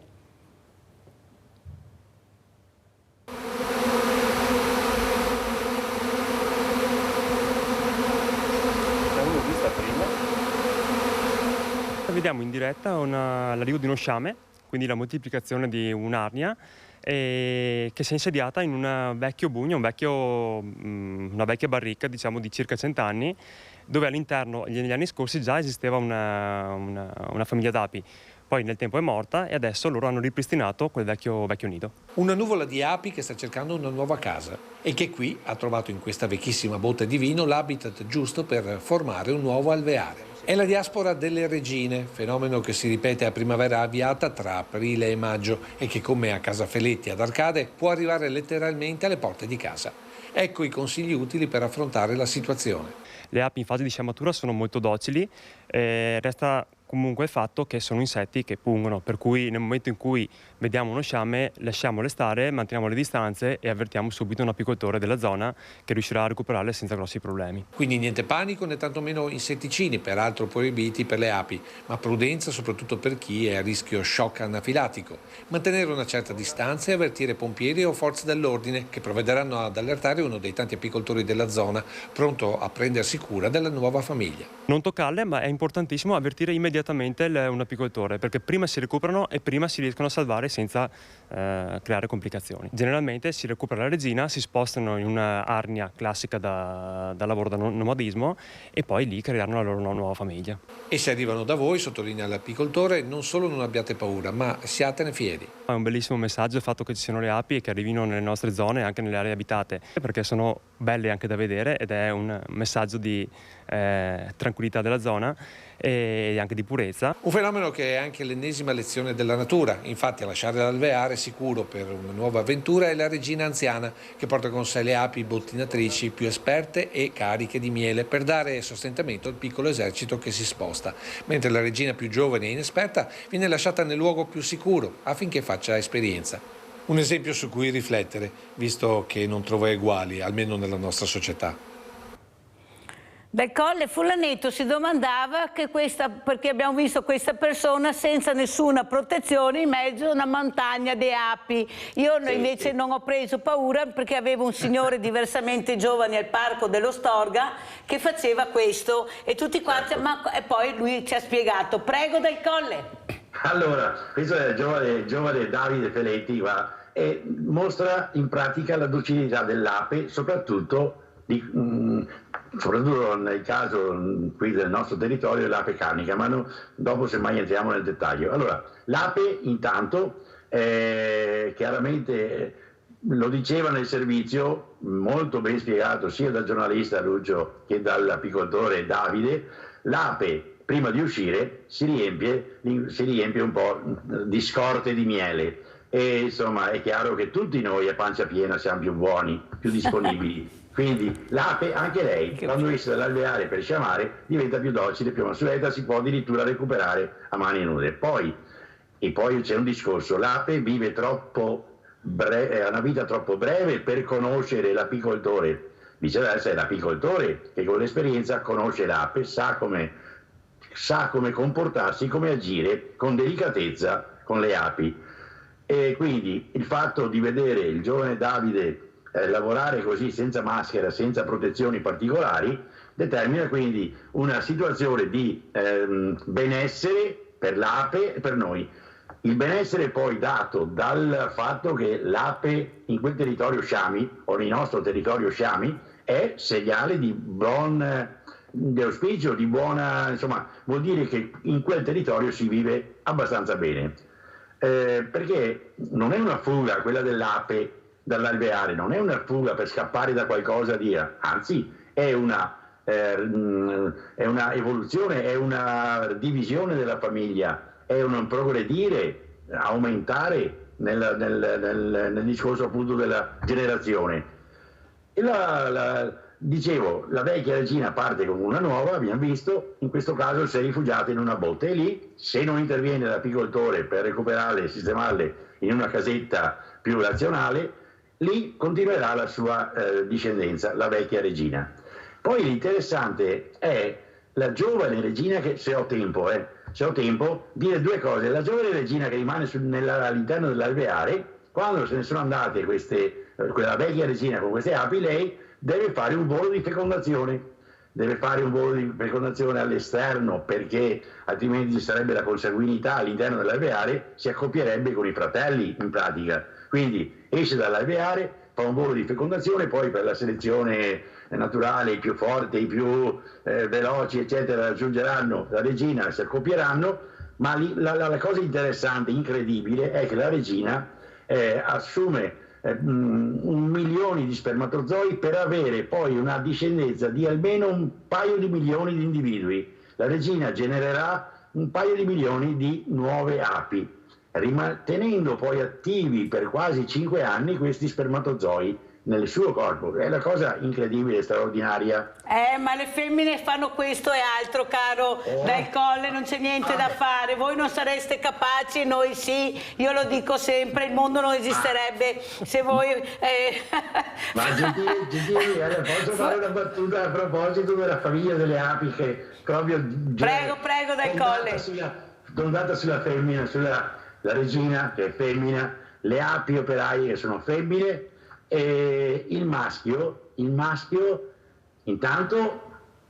per partenogenesi nasce da un uovo non fecondato. Allora la battuta è: per un maschio non si spreca neanche uno spermatozoo, proprio una nullità. Grande Dal Colle. Allora adesso, visto che abbiamo visto le api, andiamo a vedere anche la neve, che piace tanto al nostro dottor Furlanetto. Andiamo a vedere questo cambiamento del clima e andiamo a vedere la neve, perché così parliamo cosa sta succedendo. Neve, maltempo, altopiano. Torna la neve e l'altopiano si trasforma magicamente in una cartolina da fiaba. La perturbazione che è transitata sul Veneto nelle scorse ore ha portato un abbassamento delle temperature e una nevicata che ha ridato un po' di ossigeno al comprensorio, dove erano molte le chiazze di verde lasciate dalle spolverate delle scorse settimane ormai sciolte. La nuova coltre bianca permetterà al comparto turistico di mantenere aperte o riaprire, in alcuni casi, le piste da discesa e da fondo, almeno fino a quando la colonnina di mercurio si manterrà su una posizione decisamente invernale. Dopo anni di difficoltà, questo dettaglio può far la differenza per gestori di impianti, alberghi, ristorazione e per tutto l'indotto. Non si segnalano comunque disagi per la viabilità, che nei giorni di punta, in concomitanza con pioggia o neve, può andare in affanno e portare lunghe colonne di auto nei punti neri ben noti dell'altopiano. I fiocchi caduti in montagna e le 2 gocce registrate in pianura non potranno però fare un granché per risolvere la situazione della siccità, che resta allarmante soprattutto in vista dei prossimi mesi. Le falde sono in grave difficoltà e nei pozzi della Pedemontana mancano fino a 8 metri d'acqua. Ma di invasi, bacini e banche dell'acqua non si sente più parlare. Allora, questa magia che crea la neve, questi paesaggi incredibili, ma perché questo? Perché dobbiamo parlare delle stagioni. Allora, diceva e spiegava bene Furlanetto fuori onda, ma adesso ve lo dirà, mentre per l'inverno c'è un punto di domanda, non sai quando nevicherà, può nevicare a dicembre, a novembre, a marzo, aprile, mentre per l'estate è diversa. Il caldo quando arriva, arriva, il freddo non si sa, ma il caldo sì. Prego Furlanetto. Sì, l'estate dal punto di vista del caldo non tradisce mai, nel senso che prima o dopo l'anticiclone subtropicale africano arriva. Solitamente negli ultimi anni abbiamo avuto una predominanza appunto delle estati afose, torride, che sono quelle che oltre a temperature abbastanza elevate, ma non servono picchi eccessivi. Quello che fa la differenza è l'umidità, perché impedisce anche la traspirazione del nostro corpo, ci fa percepire temperature ancora più elevate. L'ideale sarebbe l'estate che si aveva fino a una ventina d'anni fa, la classica estate mediterranea, quindi il cui responsabile era l'anticiclone delle Azzorre, che appunto viene dalle isole che portano questo nome, che sono a largo dell'Atlantico, ed è un anticiclone che porta temperature meno alte, più fresche, bassi tassi di umidità, e quindi tutto un altro tipo di estate. Ci sono le brezze, ci sono temperature accessibili dal punto di vista del calore. Mentre per quanto riguarda le stagioni invernali, stiamo vivendo sempre inverni che risultano più secchi, perché questi anticicloni che la fanno da padroni in estate stanno avendo la predominanza anche nelle stagioni fredde, diciamo, quelle che una volta erano le stagioni fredde, in inverno, autunno e primavera. E la loro persistenza anche in queste stagioni è uno dei principali motivi per cui poi abbiamo il problema della siccità, perché le perturbazioni che scendono da nord incontrano questi mostri di alta pressione, non riescono a sconfiggerli, parlando in termini abbastanza semplici, non riescono a sconfiggerli e le precipitazioni vengono letteralmente distrutte e non possono agire sui nostri territori.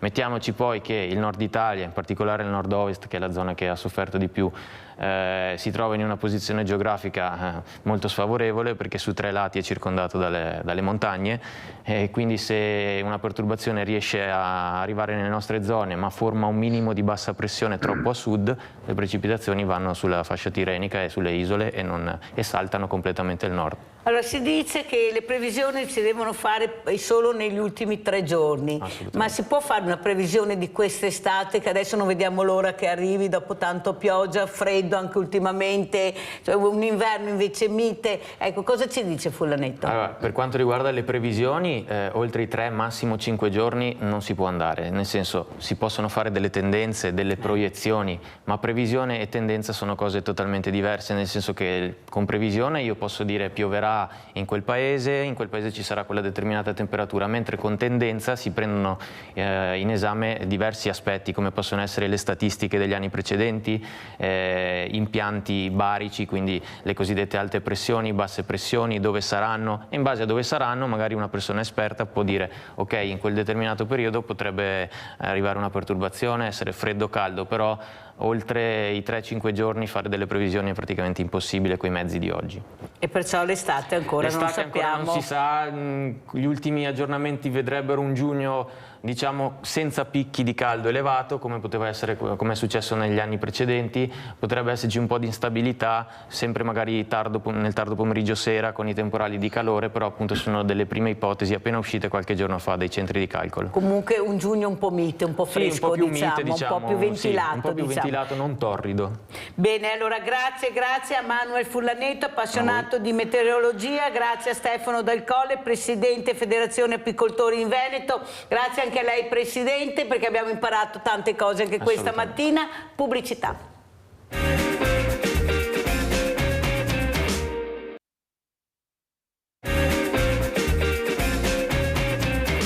E a questo punto leggiamo, prima di presentare gli ospiti, la Costituzione. Sapete che la leggo tutte le mattine, degli articoli di Costituzione italiana, perché è molto importante.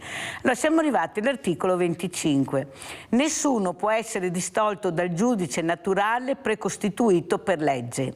Nessuno può essere punito se non in forza di una legge che sia in entrata in vigore prima del fatto commesso. Nessuno può essere sottoposto a misure di sicurezza se non nei casi previsti dalla legge. Articolo 26. L'estradizione del cittadino può essere consentita soltanto ove sia espressamente prevista dalle convenzioni internazionali. Udite, capite? Non può in alcun caso essere ammessa per reati politici. Articolo 27. La responsabilità penale è personale. L'imputato non è considerato colpevole sino alla condanna definitiva. Le pene non possono consistere in trattamenti contrari al senso di umanità e devono tendere alla rieducazione del condannato. Non è ammessa la pena di morte. Questo era l'articolo 27 e adesso vi presento subito gli ospiti. Abbiamo in presenza con piacere Deborah Marcon, segretario provinciale SUNIA Treviso, Sindacato Nazionale Inquilini e Assegnatari.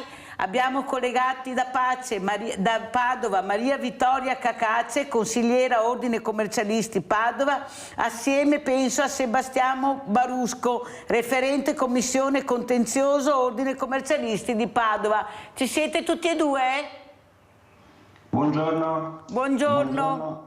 Buongiorno, la dottoressa Cacaccio dovrebbe essere in arrivo. Va bene, allora partiamo con lei Barusco per capire cosa sta succedendo. Voi che avete i conti, fate sempre i conti, 1 più 1 deve fare ormai 4, invece fa 0 perché non abbiamo più soldi, la maggior parte è con le tasse. Però inizierei subito da Deborah Marcon. Allora, come sta andando questa storia degli sfratti, degli appartamenti, questi ragazzi che protestano perché non ci sono case, non ci sono stanze, oppure a prezzi folle, veramente nel vero senso della parola? Però fino adesso mi sembra che si sia fatto poco o quasi niente, se non qualcosa che riguardava il business. O sbaglio? Prego Marcon. No, effettivamente la carenza cronica di case sta prendendo tutti quanti. Infatti non è che manca una cosa piuttosto che un'altra, manca tutto. Mancano gli appartamenti e le case per le famiglie, mancano gli appartamenti per chi magari deve andare a lavorare temporaneamente in un posto per poi spostarsi altrove, mancano gli appartamenti per gli studenti, mancano fondamentalmente tutte le tipologie dell'abitativo.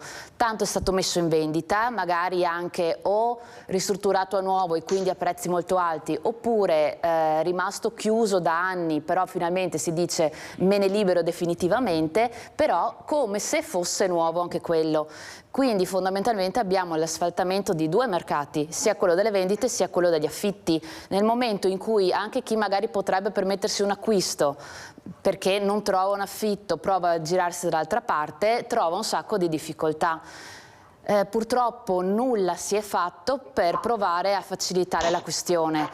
Anche a livello di leggi, l'ultima che un attimo aveva smosso i mercati è del 2017, adesso però con l'aumento dell'Istat e tutto quanto non si sono fatte delle calmierazioni e magari anche chi aveva il suo appartamento riusciva a pagare il suo affitto perché magari era stato concordato, che ne so, a 5,50 e tranquillamente poteva permetterselo, nel giro di 2 anni, se il locatore non ha optato per la cedolare secca, si può tranquillamente trovare 100-200 euro in più al mese e giustamente una cosa è prevista, una cosa no. Nel momento in cui non mi aumenta nemmeno lo stipendio, al contrario mi aumentano tutti i beni di prima necessità, là si va verso lo sfratto per morosità, senza contare invece chi decide di liberarsi dell'immobile affittato, dalla disdetta all'inquilino, l'inquilino per le ragioni di cui sopra non riesce ad uscire per tempo e là partono gli sfratti per finita locazione. Anche quelli di solito non ne sentivamo parlare da anni,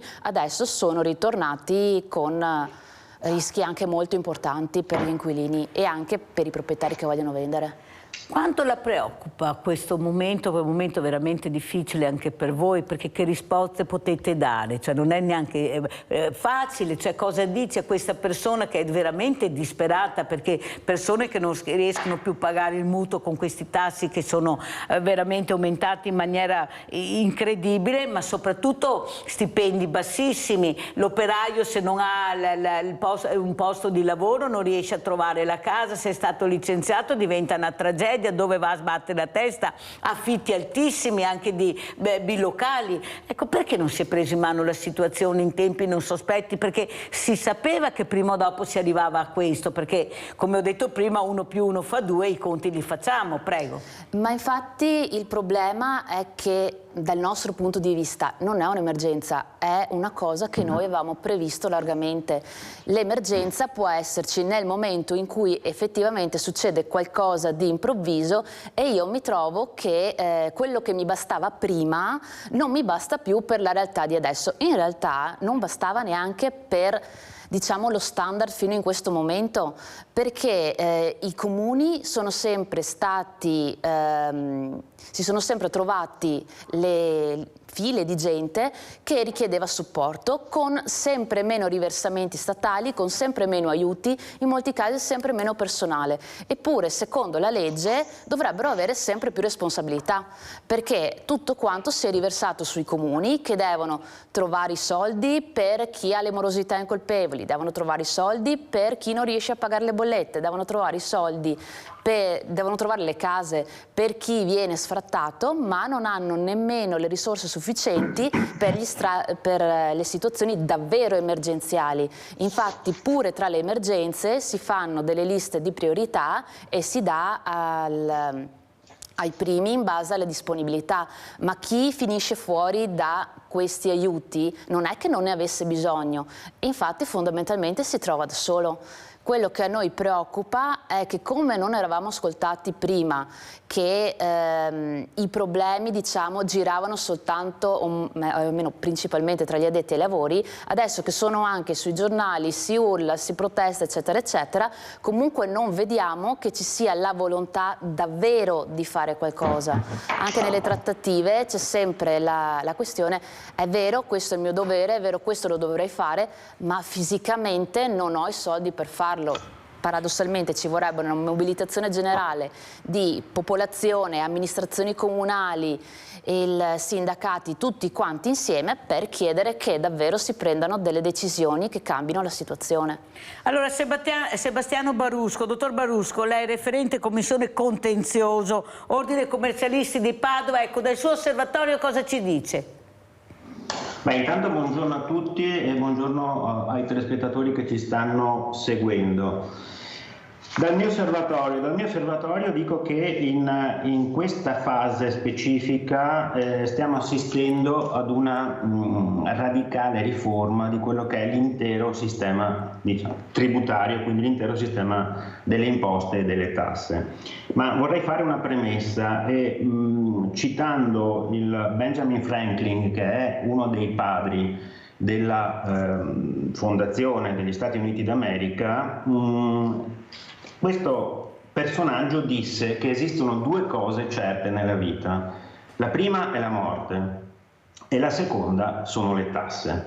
Se noi infatti riflettiamo, fin dal momento in cui ci svegliamo alla mattina siamo sottoposti a una qualche tipologia di tassazione. Una persona si sveglia la mattina, accende la luce, già in quel momento scatta un'imposta che verrà poi versata, anzi più imposte che poi verranno versate per il tramite della bolletta della luce, mi riferisco all'IVA, alle varie addizionali e alle accise che gravano appunto sulla energia elettrica. Successivamente vado in cucina per farmi un caffè e attenzione, perché in quel momento, al di là del fatto che utilizzo energia per quanto riguarda la macchina del caffè, anche sul caffè, nel momento in cui io l'ho acquistato, gravano delle imposte, ad esempio l'IVA, e così via per tutto l'arco della giornata. Quindi noi siamo soggetti a tassazione 24 ore su 24 per 365 giorni all'anno, e questo ovviamente comporta un peso notevole sulle tasche di tutti i cittadini. Sì, però dottor Barusco, mi scusi, un conto Prego. È pagare le tasse con un stipendio da 800, 1000, 1500 euro. Un conto è pagare le tasse con stipendi molto alti o di redditi molto alti. capisce che la bilancia sta cominciando a pesare molto dalla parte di chi non ce la fa veramente più, l'ha detto anche lei, il Presidente Marcon. Cioè è stata presa secondo lei dalla politica in esame questa situazione che è diventata drammatica, con queste tasse che stanno soffocando anche il piccolo artigiano, quello che è rimasto, perché ormai possiamo dire di azzeramento di queste attività, di questi grandi geni, ecco, perché l'operaio la busta paga è là e le tasse se le prendono, il reddito è quello e si sa. Però con questi paradisi fiscali noi ne avremo anche le scatole un po' piene di questi paradisi fiscali, perché tutti si lamentano, però c'è quello che può lamentarsi veramente e quello che se stesse un po' zitto non farebbe male. Cosa dice dottor Barusco? Ma allora concordo assolutamente con quello che lei sta dicendo. Evidenzio solo una cosa, che in questo momento siamo forse per la prima volta dagli anni 70 in una fase in cui si sta mettendo mano alla cosiddetta riforma tributaria, che è una legge delega che dovrebbe essere approvata prima dell'estate, che di fatto stravolge l'intero sistema fiscale italiano, eliminando tutte quelle che sono le cosiddette microimposte. Faccio un esempio, il superbollo sull'auto, la tassa sui biliardini. Pensate che c'è anche una tassa sulla raccolta dei funghi, quindi eliminando tutte queste microimposte che di fatto danno un gettito molto basso e rivedendo tutte quelle che sono l'IRPEF in particolare e la tassa sulle società, prevedendo anche un limite di esenzione per quanto riguarda i redditi. Quindi in qualche modo, perlomeno nella legge delega, che è la legge che rappresenta il quadro che definisce poi quello che saranno le nuove norme e le nuove imposte che graveranno sui contribuenti, negli intenti di questa legge sicuramente c'è un'attenzione anche alle categorie di reddito che di fatto indicava lei, cioè gli operai, gli artigiani e tutti i soggetti che in questo momento sono in grave difficoltà. Però, dottor Lubrano, io ho sentito ieri dalla Federconsumatori che avevo ospite che verrà rimessa nella bolletta gli oneri di gestione. Le sembra che questo sia il momento di mettere nella bolletta, che già aumenterà, perché così è stato detto dalla Presidente dei Federconsumatori, gli oneri di gestione? Cioè, capisce che veramente io poi oggi, mercoledì, ho il banco solidale e, come dico quasi tutti i giorni, vedo arrivare delle famiglie che mai avrei immaginato di vedere aspettare la borsa della spesa e riuscire ad avere il minimo per mangiare perché non ce la fanno più. Questi continuano invece a infierire su quella che è la fragilità del nostro paese. La fragilità è l'operaio, il pensionato e l'artigiano, perché grosso modo abbiamo sentito, prima avevo ospiti gli industriali, ecco, le cose vanno bene, anzi si delocalizza, ecco, c'è un incremento. Capisce che la bilancia comincia a pesare in maniera veramente diversa, ma soprattutto sta colpendo ancora una volta le fragilità, o sbaglio, dottor Lubrano? Saluto anche la dottoressa Cacace, che vedo che è arrivata. Buongiorno dottoressa. Buongiorno, buongiorno. Buongiorno. Prego, dottor Lubrano. Barusco, comunque non importa, io concordo assolutamente, però bisogna fare una distinzione tra quelle che sono le imposte, cioè ci sono delle imposte che gravano su tutti i contribuenti a prescindere dal reddito, che sono le cosiddette imposte indirette, che sono le accise, che è l'IVA, che sono anche gli oneri di gestione di cui parlava lei, non sono imposte ma diciamo concorrono ad incrementare il valore della bolletta, con le imposte invece che gravano sui redditi. Allora, per le imposte che gravano sui redditi c'è una revisione totale in questa fase, cioè si cerca di tutelare A, il reddito basso, B, la famiglia, C, si cerca di incentivare anche la natalità. Per quanto riguarda invece le imposte indirette, che sono quelle di cui parlavo poc'anzi, qui sicuramente è necessario fare un intervento. Faccio un esempio banale, l'IVA che grava sul consumatore finale, quindi io contribuente vado ad acquistare il pane. io contribuente vado ad acquistare la pasta, io contribuente vado ad acquistare il latte. Ecco, in tutti questi contesti io ritengo che dovrebbe essere rivista, o meglio ci dovrebbe essere una rivisitazione delle aliquote IVA, cioè abbassarle in maniera tale che i beni di prima necessità non subiscano un incremento di prezzo a svantaggio ovviamente delle categorie con redditi inferiori. Sentiamo come commenta Marcon. Sul fatto della certezza delle tasse nel mio comparto a me tocca dire in provincia di Treviso sì, altrove ni. Nel senso che per quanto riguarda gli affitti, il proprietario ha la possibilità di richiedere la cedolare agevolata 10%, quindi di pagare 10% di tasse su quello che guadagna dall'affitto dell'inquilino in alcuni casi, tipo se fa il contratto, lo chiamiamo agevolato, asseverato da una sigla sindacale firmataria degli accordi, nel caso si trovi l'appartamento in un comune ad alta densità abitativa oppure calamitato. Ora, ad alta densità abitativa ci sono le liste, calamitato non dappertutto. Noi possiamo dire con certezza a Treviso gli appartamenti, in quali comuni se li affitto posso pagare di meno piuttosto che la versione standard del 21%, soltanto grazie al lavoro enorme che ha fatto l'ASPI per tutti quanti noi il firmatari degli accordi. Senza di quello noi non potremmo dire con sicurezza, non potremmo sapere con sicurezza chi ha diritto al 10%, chi ha diritto al 21%. Allora spieghiamo anche questa sigla perché è molto importante che anche a casa capiscono, perché noi li sappiamo, sì, ma è giusto capire che cos'è l'ASPI. L'ASPI è il sindacato dei piccoli proprietari. Che c'è, perciò se avete qualche problema sapete che dovete rivolgervi anche a questi Infatti, sigle. Gli accordi territoriali sono per, come si può dire, provare a trovare i massimi e i minimi che si possono richiedere in un affitto, sono stilati grazie al lavoro congiunto delle sigle rappresentative dei piccoli proprietari, della grande proprietà edilizia e degli inquilini, proprio per cercare di produrre qualcosa di quanto più chiaro possibile. Fortunatamente qua a Treviso, pur litigando perché ognuno giustamente ha interessi diversi, siamo riusciti sempre a lavorare velocemente, riuscendo a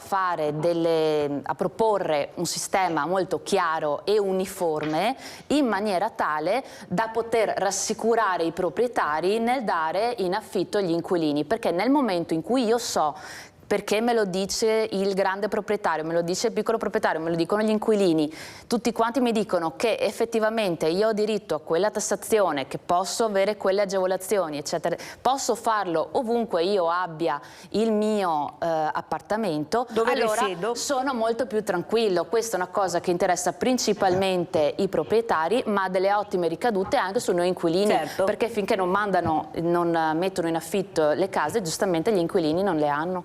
Abbiamo Raffaella da Paese. Ciao Raffaella. Ciao Mirella, buongiorno ai tuoi ospiti. Io avevo un quesito, se è possibile avere delle maggiori informazioni. Siamo in tempi di denuncia dei redditi, quindi imposte e tasse da versare. Cosa succede? Nell'ambito della disabilità io mi trovo ad essere disabile grave, quindi con riconoscimento della legge 104 articolo 3,3, dovrei essere esente nel pagamento di determinate visite, purtroppo per i tempi di attesa, purtroppo perché spesso bisogna ricorrere a quelle strutture accreditate o a medici privati, io mi trovo che sostengo la spesa e sono disabile, ma lo Stato non mi riconosce un rimborso, mi dice tu lo puoi mettere in denuncia dei redditi e a diminuire il tuo reddito e il ricalcolo dell'imposta. Ma il mio concetto è, di fatto non è un rimborso. Allora, se si poteva spiegare questo, perché spesso non è chiaro e noi che viviamo la disabilità, ben volentieri ci curiamo, però secondo così vedendo non è un effettivo rimborso. Allora stai in linea Raffaella, stai in linea, vediamo se vuole rispondere la dottoressa Cacazzi, se abbiamo capito bene, se no vediamo. Prego dottoressa, vuole rispondere lei? Sì, allora, quello a cui si riferisce credo sia una possibilità di detrarre la spesa medica che è stata sostenuta in sede di dichiarazione dei redditi, quindi l'inserimento di questa spesa nella dichiarazione a riduzione di quello che è il debito di imposta che deve versare conseguentemente a quelli che sono i redditi che ha prodotto nell'anno, quindi nell'ipotesi in cui avesse sostenuto queste spese nell'anno 2012, adesso in sede di dichiarazione per l'anno 2012 per il 2022, scusate, per l'anno 2022 che verrà presentata, appunto, che le imposte dovranno essere versate entro il 30 giugno, la dichiarazione ha un termine più lungo, e in quella sede, quindi la determinazione delle imposte, potrà inserire quella spesa che ha sostenuto nel 2022 e andare a ridurre l'imposta dovuta. Nel caso in cui non dovesse versare nessuna imposta, nel caso in cui quindi la signora fosse dipendente, avrà diritto ad un credito, quindi in questo senso potrebbe essere rimborsata, perché quel credito può essere chiesto a rimborso. Certo che nel caso in cui invece non ci fosse nessun reddito, quindi la persona non percepisse nessun reddito e avesse solamente sostenuto questa spesa, allora non avrà diritto a nessun rimborso, perché la detrazione spetta solo nel limite in cui c'è una capienza nel reddito che è stato prodotto nell'anno. Quindi questa è un po' la... Raffaella? Raffaella? Sì, pronto? Ecco, ti basta? Hai capito bene? Sì, un'altra domanda e dopo vi lascio. Spesso c'è un problema per noi disabili, il fatto di riconoscere delle spese sanitarie che l'aspetto fiscale, quindi il cosiddetto commercialista capo patronato che segue la denuncia dei redditi, spesso le riconosce rimborso del 19% sulla spesa, perché nelle certificazioni mediche vengono parlate di malattie generali e quindi c'è la cosiddetta mancanza di ponte a capire che quella spesa io l'ho sostenuta perché ho quella malattia. Altro non ho da chiedere, grazie ancora di tutto Mirella e a voi tutti. Arrivederci. Grazie Raffaella, chi risponde, prego? Rispondo io? Sì, se vuoi. Allora, qui subentra un altro problema, che è un problema diciamo ormai strutturale per quanto riguarda il fisco italiano, che riguarda gli adempimenti burocratici. Nell'esempio che faceva la telespettatrice, se non ho capito male, in sostanza diceva: io sostengo una spesa perché sono disabile, ma nella certificazione che poi consegno al commercialista, al CAF, insomma chi deve farmi la dichiarazione, in questa certificazione, da questa certificazione, non risulta che quella spesa è stata sostenuta perché la signora è disabile, ma risulta che la spesa è stata sostenuta per una questione medica generica. Allora che cosa succede? Succede che ovviamente chi deve redigere la dichiarazione dei redditi deve redigerla seguendo quelli che sono i documenti che ha a disposizione. Ecco che in questo caso, anziché diciamo dedurre o detrarre integralmente questa spesa, la detrae solo per il 19%. Ma questo è un problema strutturale. Vi faccio un esempio che può essere, secondo me, molto indicativo. Pensate che il fascicolo, o meglio, la dichiarazione dei redditi per le persone fisiche, in questo momento è composta da 51 pagine e ci sono 383 pagine di istruzioni, a cui poi si aggiungono le circolari dell'Agenzia delle Entrate. Ricordo un anno che è uscita una circolare a 2 giorni dalla scadenza per la presentazione della dichiarazione dei redditi, una circolare che chiariva molti aspetti che erano in dubbio, ed era una circolare di 530 pagine. Allora voi capite che in una giungla di questo tipo non è più possibile lavorare e soprattutto non è più possibile andare avanti in una direzione che comporti una sorta di compliance tra fisco e contribuente. Ed ecco la ragione per la quale è stata predisposta questa bozza di legge delega, disegno di legge delega, che a quanto ci dicono, dovrebbe risolvere anche questa tipologia di problemi.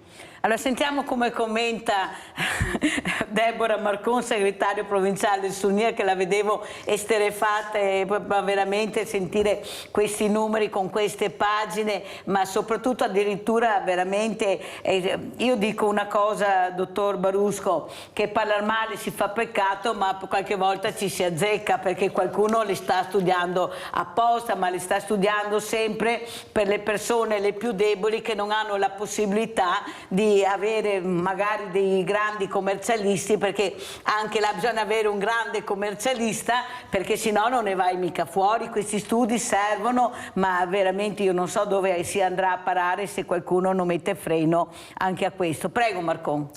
Anche noi in realtà dobbiamo lavorare, per fortuna non su queste casistiche, spesso con l'Agenzia delle Entrate. Effettivamente anche con noi le circolari che mette fuori l'Agenzia delle Entrate sono molto, se non così corpose come quelle della dichiarazione dei redditi, comunque arrivano quando ormai il casino, diciamo, è già successo.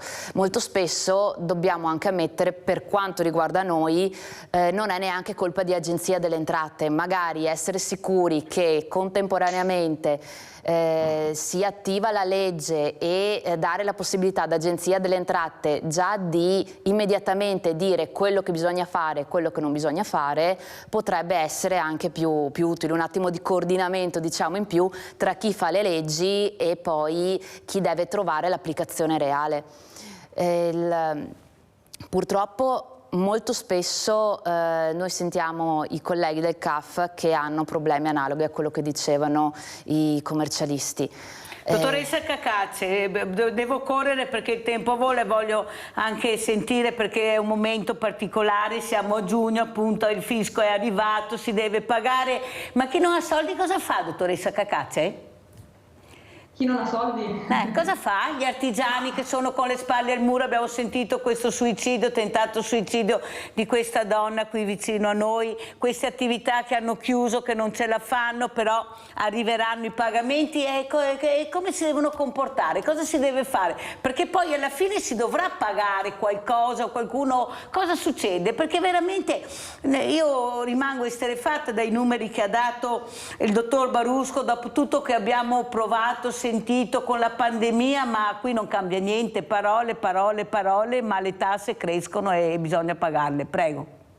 Sì, sicuramente adesso il 30 di giugno è il momento critico per cui insomma si dovrà procedere al versamento del saldo dell'anno 2022 e del primo acconto del 2023, e c'è una possibilità di rateazione di questi importi, e poi ci sarà il secondo acconto da versare a novembre, che quello invece non è una misura rateizzabile. Per quel che riguarda invece il pregresso, quindi tutto l'ammontare dei debiti diciamo non pagati negli anni precedenti e già iscritti a ruolo, è intervenuto appunto il legislatore con la legge di bilancio, prevedendo la possibilità di rottamare questi ruoli, ed è possibile ancora farlo entro il 30 di giugno, che è appunto scadenza che inizialmente è prevista ad aprile, che adesso è stata prorogata a giugno, e quindi si potrà pagare tutto quello che sono dei debiti che, diciamo, di anni pregressi iscritti a ruolo, versando solamente l'ammontare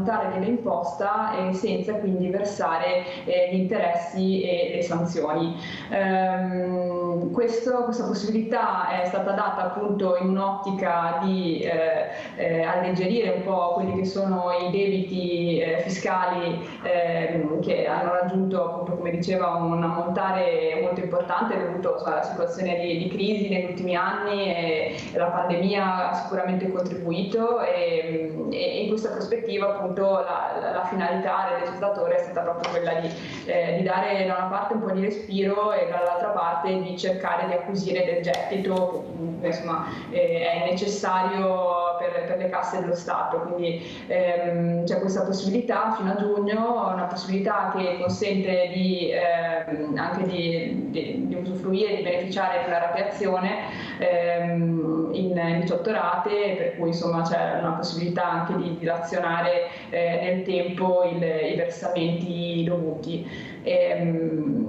probabilmente sì, non si sa se verrà prorogato ulteriormente, si parla, insomma, come si sa ci sono sempre modifiche anche nelle scadenze dell'ultimo minuto, tanto che anche la scadenza del 30 aprile è stata poi prorogata al 30 di giugno, però insomma c'è ancora un po' di tempo per usufruire di questa possibilità che sicuramente consente di versare degli importi, di ammontare comunque decisamente inferiore rispetto a quelli iscritti a ruolo, tanto che insomma il carico sanzionatorio è veramente molto importante nel momento in cui non si dovesse adempiere tempestivamente ai versamenti. Quindi questa è una possibilità che sicuramente può essere esplorata da chi è in difficoltà in questo momento. Dottor Barusco, ma queste persone in difficoltà ce la faranno? Perché abbiamo passato 2 anni, il terzo anno di pandemia che veramente ha messo con le spalle al muro tantissime attività, proprio, ma veramente non hanno incassato niente. Servirà questo o si vorrà qualcos'altro? Perché adesso abbiamo visto in Emilia con questa alluvione stanno cercando i ripari, miliardi, ma si intervistava un agricoltore che ha detto ma ci vorranno 5 anni per rimettere un po' a norma quello che io facevo. E in questi 5 anni cosa farà questo agricoltore? Perché le tasse continueranno, prima o dopo arriveranno. Ecco, cosa si dovrebbe fare secondo lei? Questi politicanti, diciamo, noi politici, i politicanti, dovrebbe metterli da parte, che ci fosse veramente una buona e sana politica, perché di questo ha bisogno il Paese, di sburocratizzare, di aiutare, di agevolare. O sbaglio, dottor Barusco? Lei non sbaglia assolutamente, il problema è sempre lo stesso. Non ci sono soldi. Allora, in ragione di questo, non essendoci soldi, guardi adesso i 2 miliardi che hanno stanziato per l'alluvione in Emilia, guardi quello che quello di cui si sta discutendo, cioè utilizzare soldi del PNRR per quello che è successo in Emilia-Romagna, e Romagna in particolare. Purtroppo il problema di fondo è sempre lo stesso: mancando i soldi e aumentando notevolmente il debito pubblico, non ci sono più possibilità di aiutare anche le persone che sono in difficoltà. Lei faceva l'esempio dell'agricoltore che è rimasto senza nulla perché hanno perso tutto, hanno perso piante, hanno perso animali, e avranno necessità di, sicuramente in qualche modo riusciranno a ripristinare la situazione grazie agli aiuti che ci saranno, da quanto si legge, anche a livello europeo. Però un conto è piantare un albero, un conto poi è raccogliere i frutti, cioè nel senso, se mi danno i soldi per raccogliere l'albero, per piantare l'albero, molto bene, però da quando l'albero è piantato a quando produce i frutti, come vivo? Esatto. E qui è un grossissimo problema che evidentemente è legato al fatto che non ci sono risorse. Non essendoci risorse si può fare il gioco delle 3 carte, ma alla fine siamo sempre lì. Non ci sono soldi. Io avevo sentito 10 miliardi, adesso lei mi dice 2 miliardi, vedremo alla fine il numero esatto, perché qua si sente una cosa, poi se ne viene a sapere un'altra. Speriamo bene invece, perché queste persone, queste attività hanno bisogno veramente di essere supportate, e pensiamo all'aumento di prezzi che ci sarà nella verdura, nella frutta, perché sappiamo benissimo che l'attività conserviera principalmente è là. Marcon, ecco, cosa prevede lei? Perché ci mancava anche questa, cioè non riusciamo a respirare un attimo dall'uscita in parte dalla pandemia, perché non è proprio tana libera, però e arriva questo, prego. Ma anche lì, come per la questione delle case popolari, il problema è che è parzialmente un'emergenza, nel senso che del dissesto idrogeologico se ne parla da anni. Semplicemente un anno devastano il Veneto, un anno devastano la Romagna, un anno devastano la Sicilia. Il problema è che, come per le case popolari e come per gli aiuti alla gente e agli invalidi che parlavamo prima, bisognerebbe avere una programmazione. Con il fatto che, come diceva prima il signor commercialista, non ci sono mai soldi soldi, si manda avanti, si delega, si dice si farà eccetera eccetera, ma è il cane che si morde la coda, perché per esempio nel momento in cui io faccio una programmazione sono sicuro che anche se piove poi mi regge, magari spenderò 1.000-2.000 euro ma riesco a tenere in piedi il sistema. Nel momento in cui mi succede un disastro del genere perché non ho voluto fare delle spese minime dicendo che non le avevo, a questo punto i miliardi necessari per risistemare la questione sarebbero molti di più. Allora, poi sì, è vero, però è anche vero che veramente come truffe ogni giorno ne scopriamo una. Questi bonus, dottoressa Cacace, ma serviva a farli proprio così complicati, ma certamente molto facili per qualcuno per arrivare a prendere questi bonus, o forse dovrebbero essere stati mirati per le ristrutturazioni di case veramente importanti che abbiamo, perché abbiamo dei numeri di case chiuse che potrebbero essere state messe a norma e si sono lasciate là. Ecco, perché sempre il solito furbetto riesce a farla franca? Grazie magari anche qualche volta a qualche commercialista compiacente, lo diciamo, non tutti, no. esclusi voi, però dobbiamo dirlo anche questa. Anzi molto spesso direi che forse non sono commercialisti quelli, magari si fanno definire tali ma non lo sono. Infatti a riguardo proprio quale consigliere dell'ordine vorrei sensibilizzare a prestare attenzione ai consulenti a cui ci si rivolge, che siano effettivamente iscritti all'albo, e a riguardo appunto un commercialista per essere tale deve essere iscritto all'albo professionale e si può effettuare una verifica in tal senso sul nostro sito istituzionale. Vi ha la possibilità di cercare il cognome del professionista e verificare la sua iscrizione all'albo. L'iscrizione all'albo è una garanzia di una serie di sicurezze nei confronti del professionista, cioè che il professionista abbia un'assicurazione professionale, che abbia degli obblighi di formazione continua e quindi sia effettivamente una persona competente e aggiornata, e di monitoraggio anche da parte del Consiglio dell'Ordine e determinati organi istituzionali che possono intervenire anche in ipotesi di violazioni di un codice deontologico che deve essere rispettato dal professionista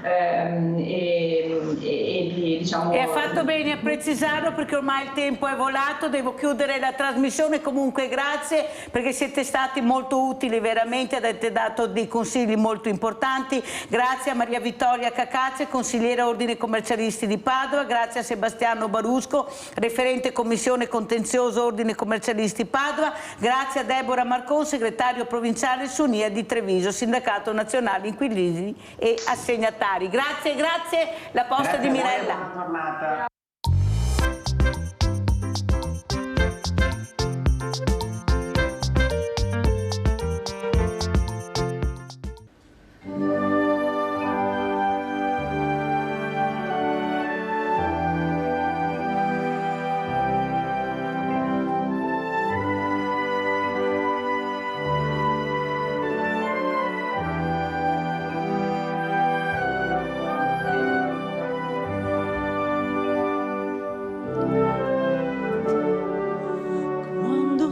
Sola sogno all'orizzonte e mancano le parole.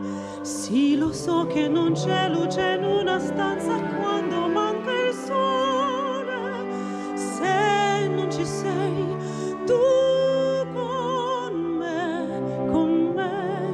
su le finestre mostra a tutti il mio cuore che hai acceso. Chiudi dentro me la luce che ho incontrato per strada.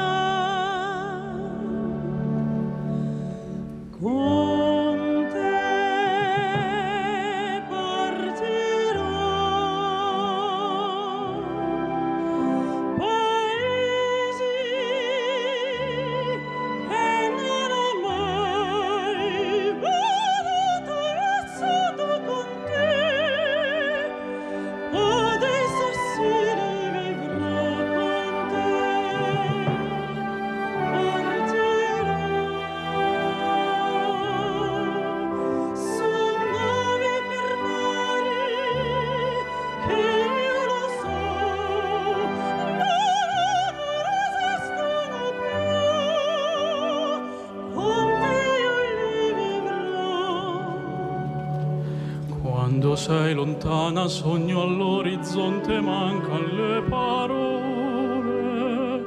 e io sì lo so che sei con me, tu mia luna, tu sei qui con me, mio sole, tu sei qui con me, con me, con me, con me. Con te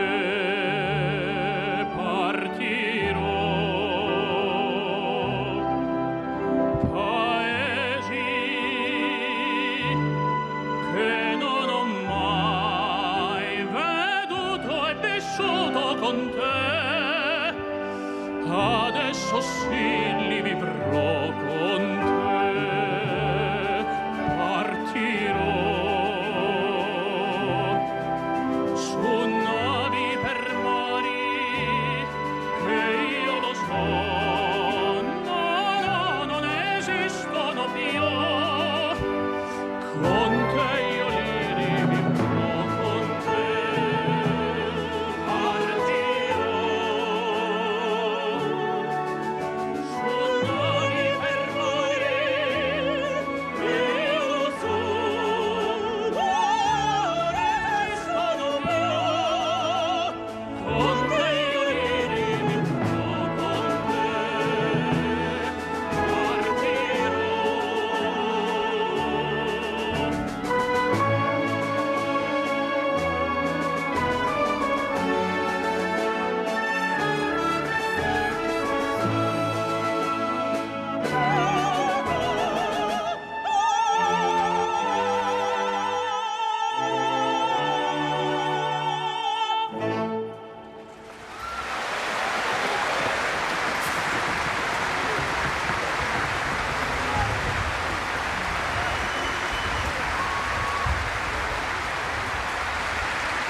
Complimenti, basta. Roberto? Complimenti Anna. Roberto, no, perché? Roberto, sì. Parla al microfono qua. Buonasera. Buonasera. Lei è un carabiniere effettivo, sì. cioè tenore, ma è in servizio? Sì, sono in servizio presso l'8° Reggimento Carabinieri Lazio, a Roma.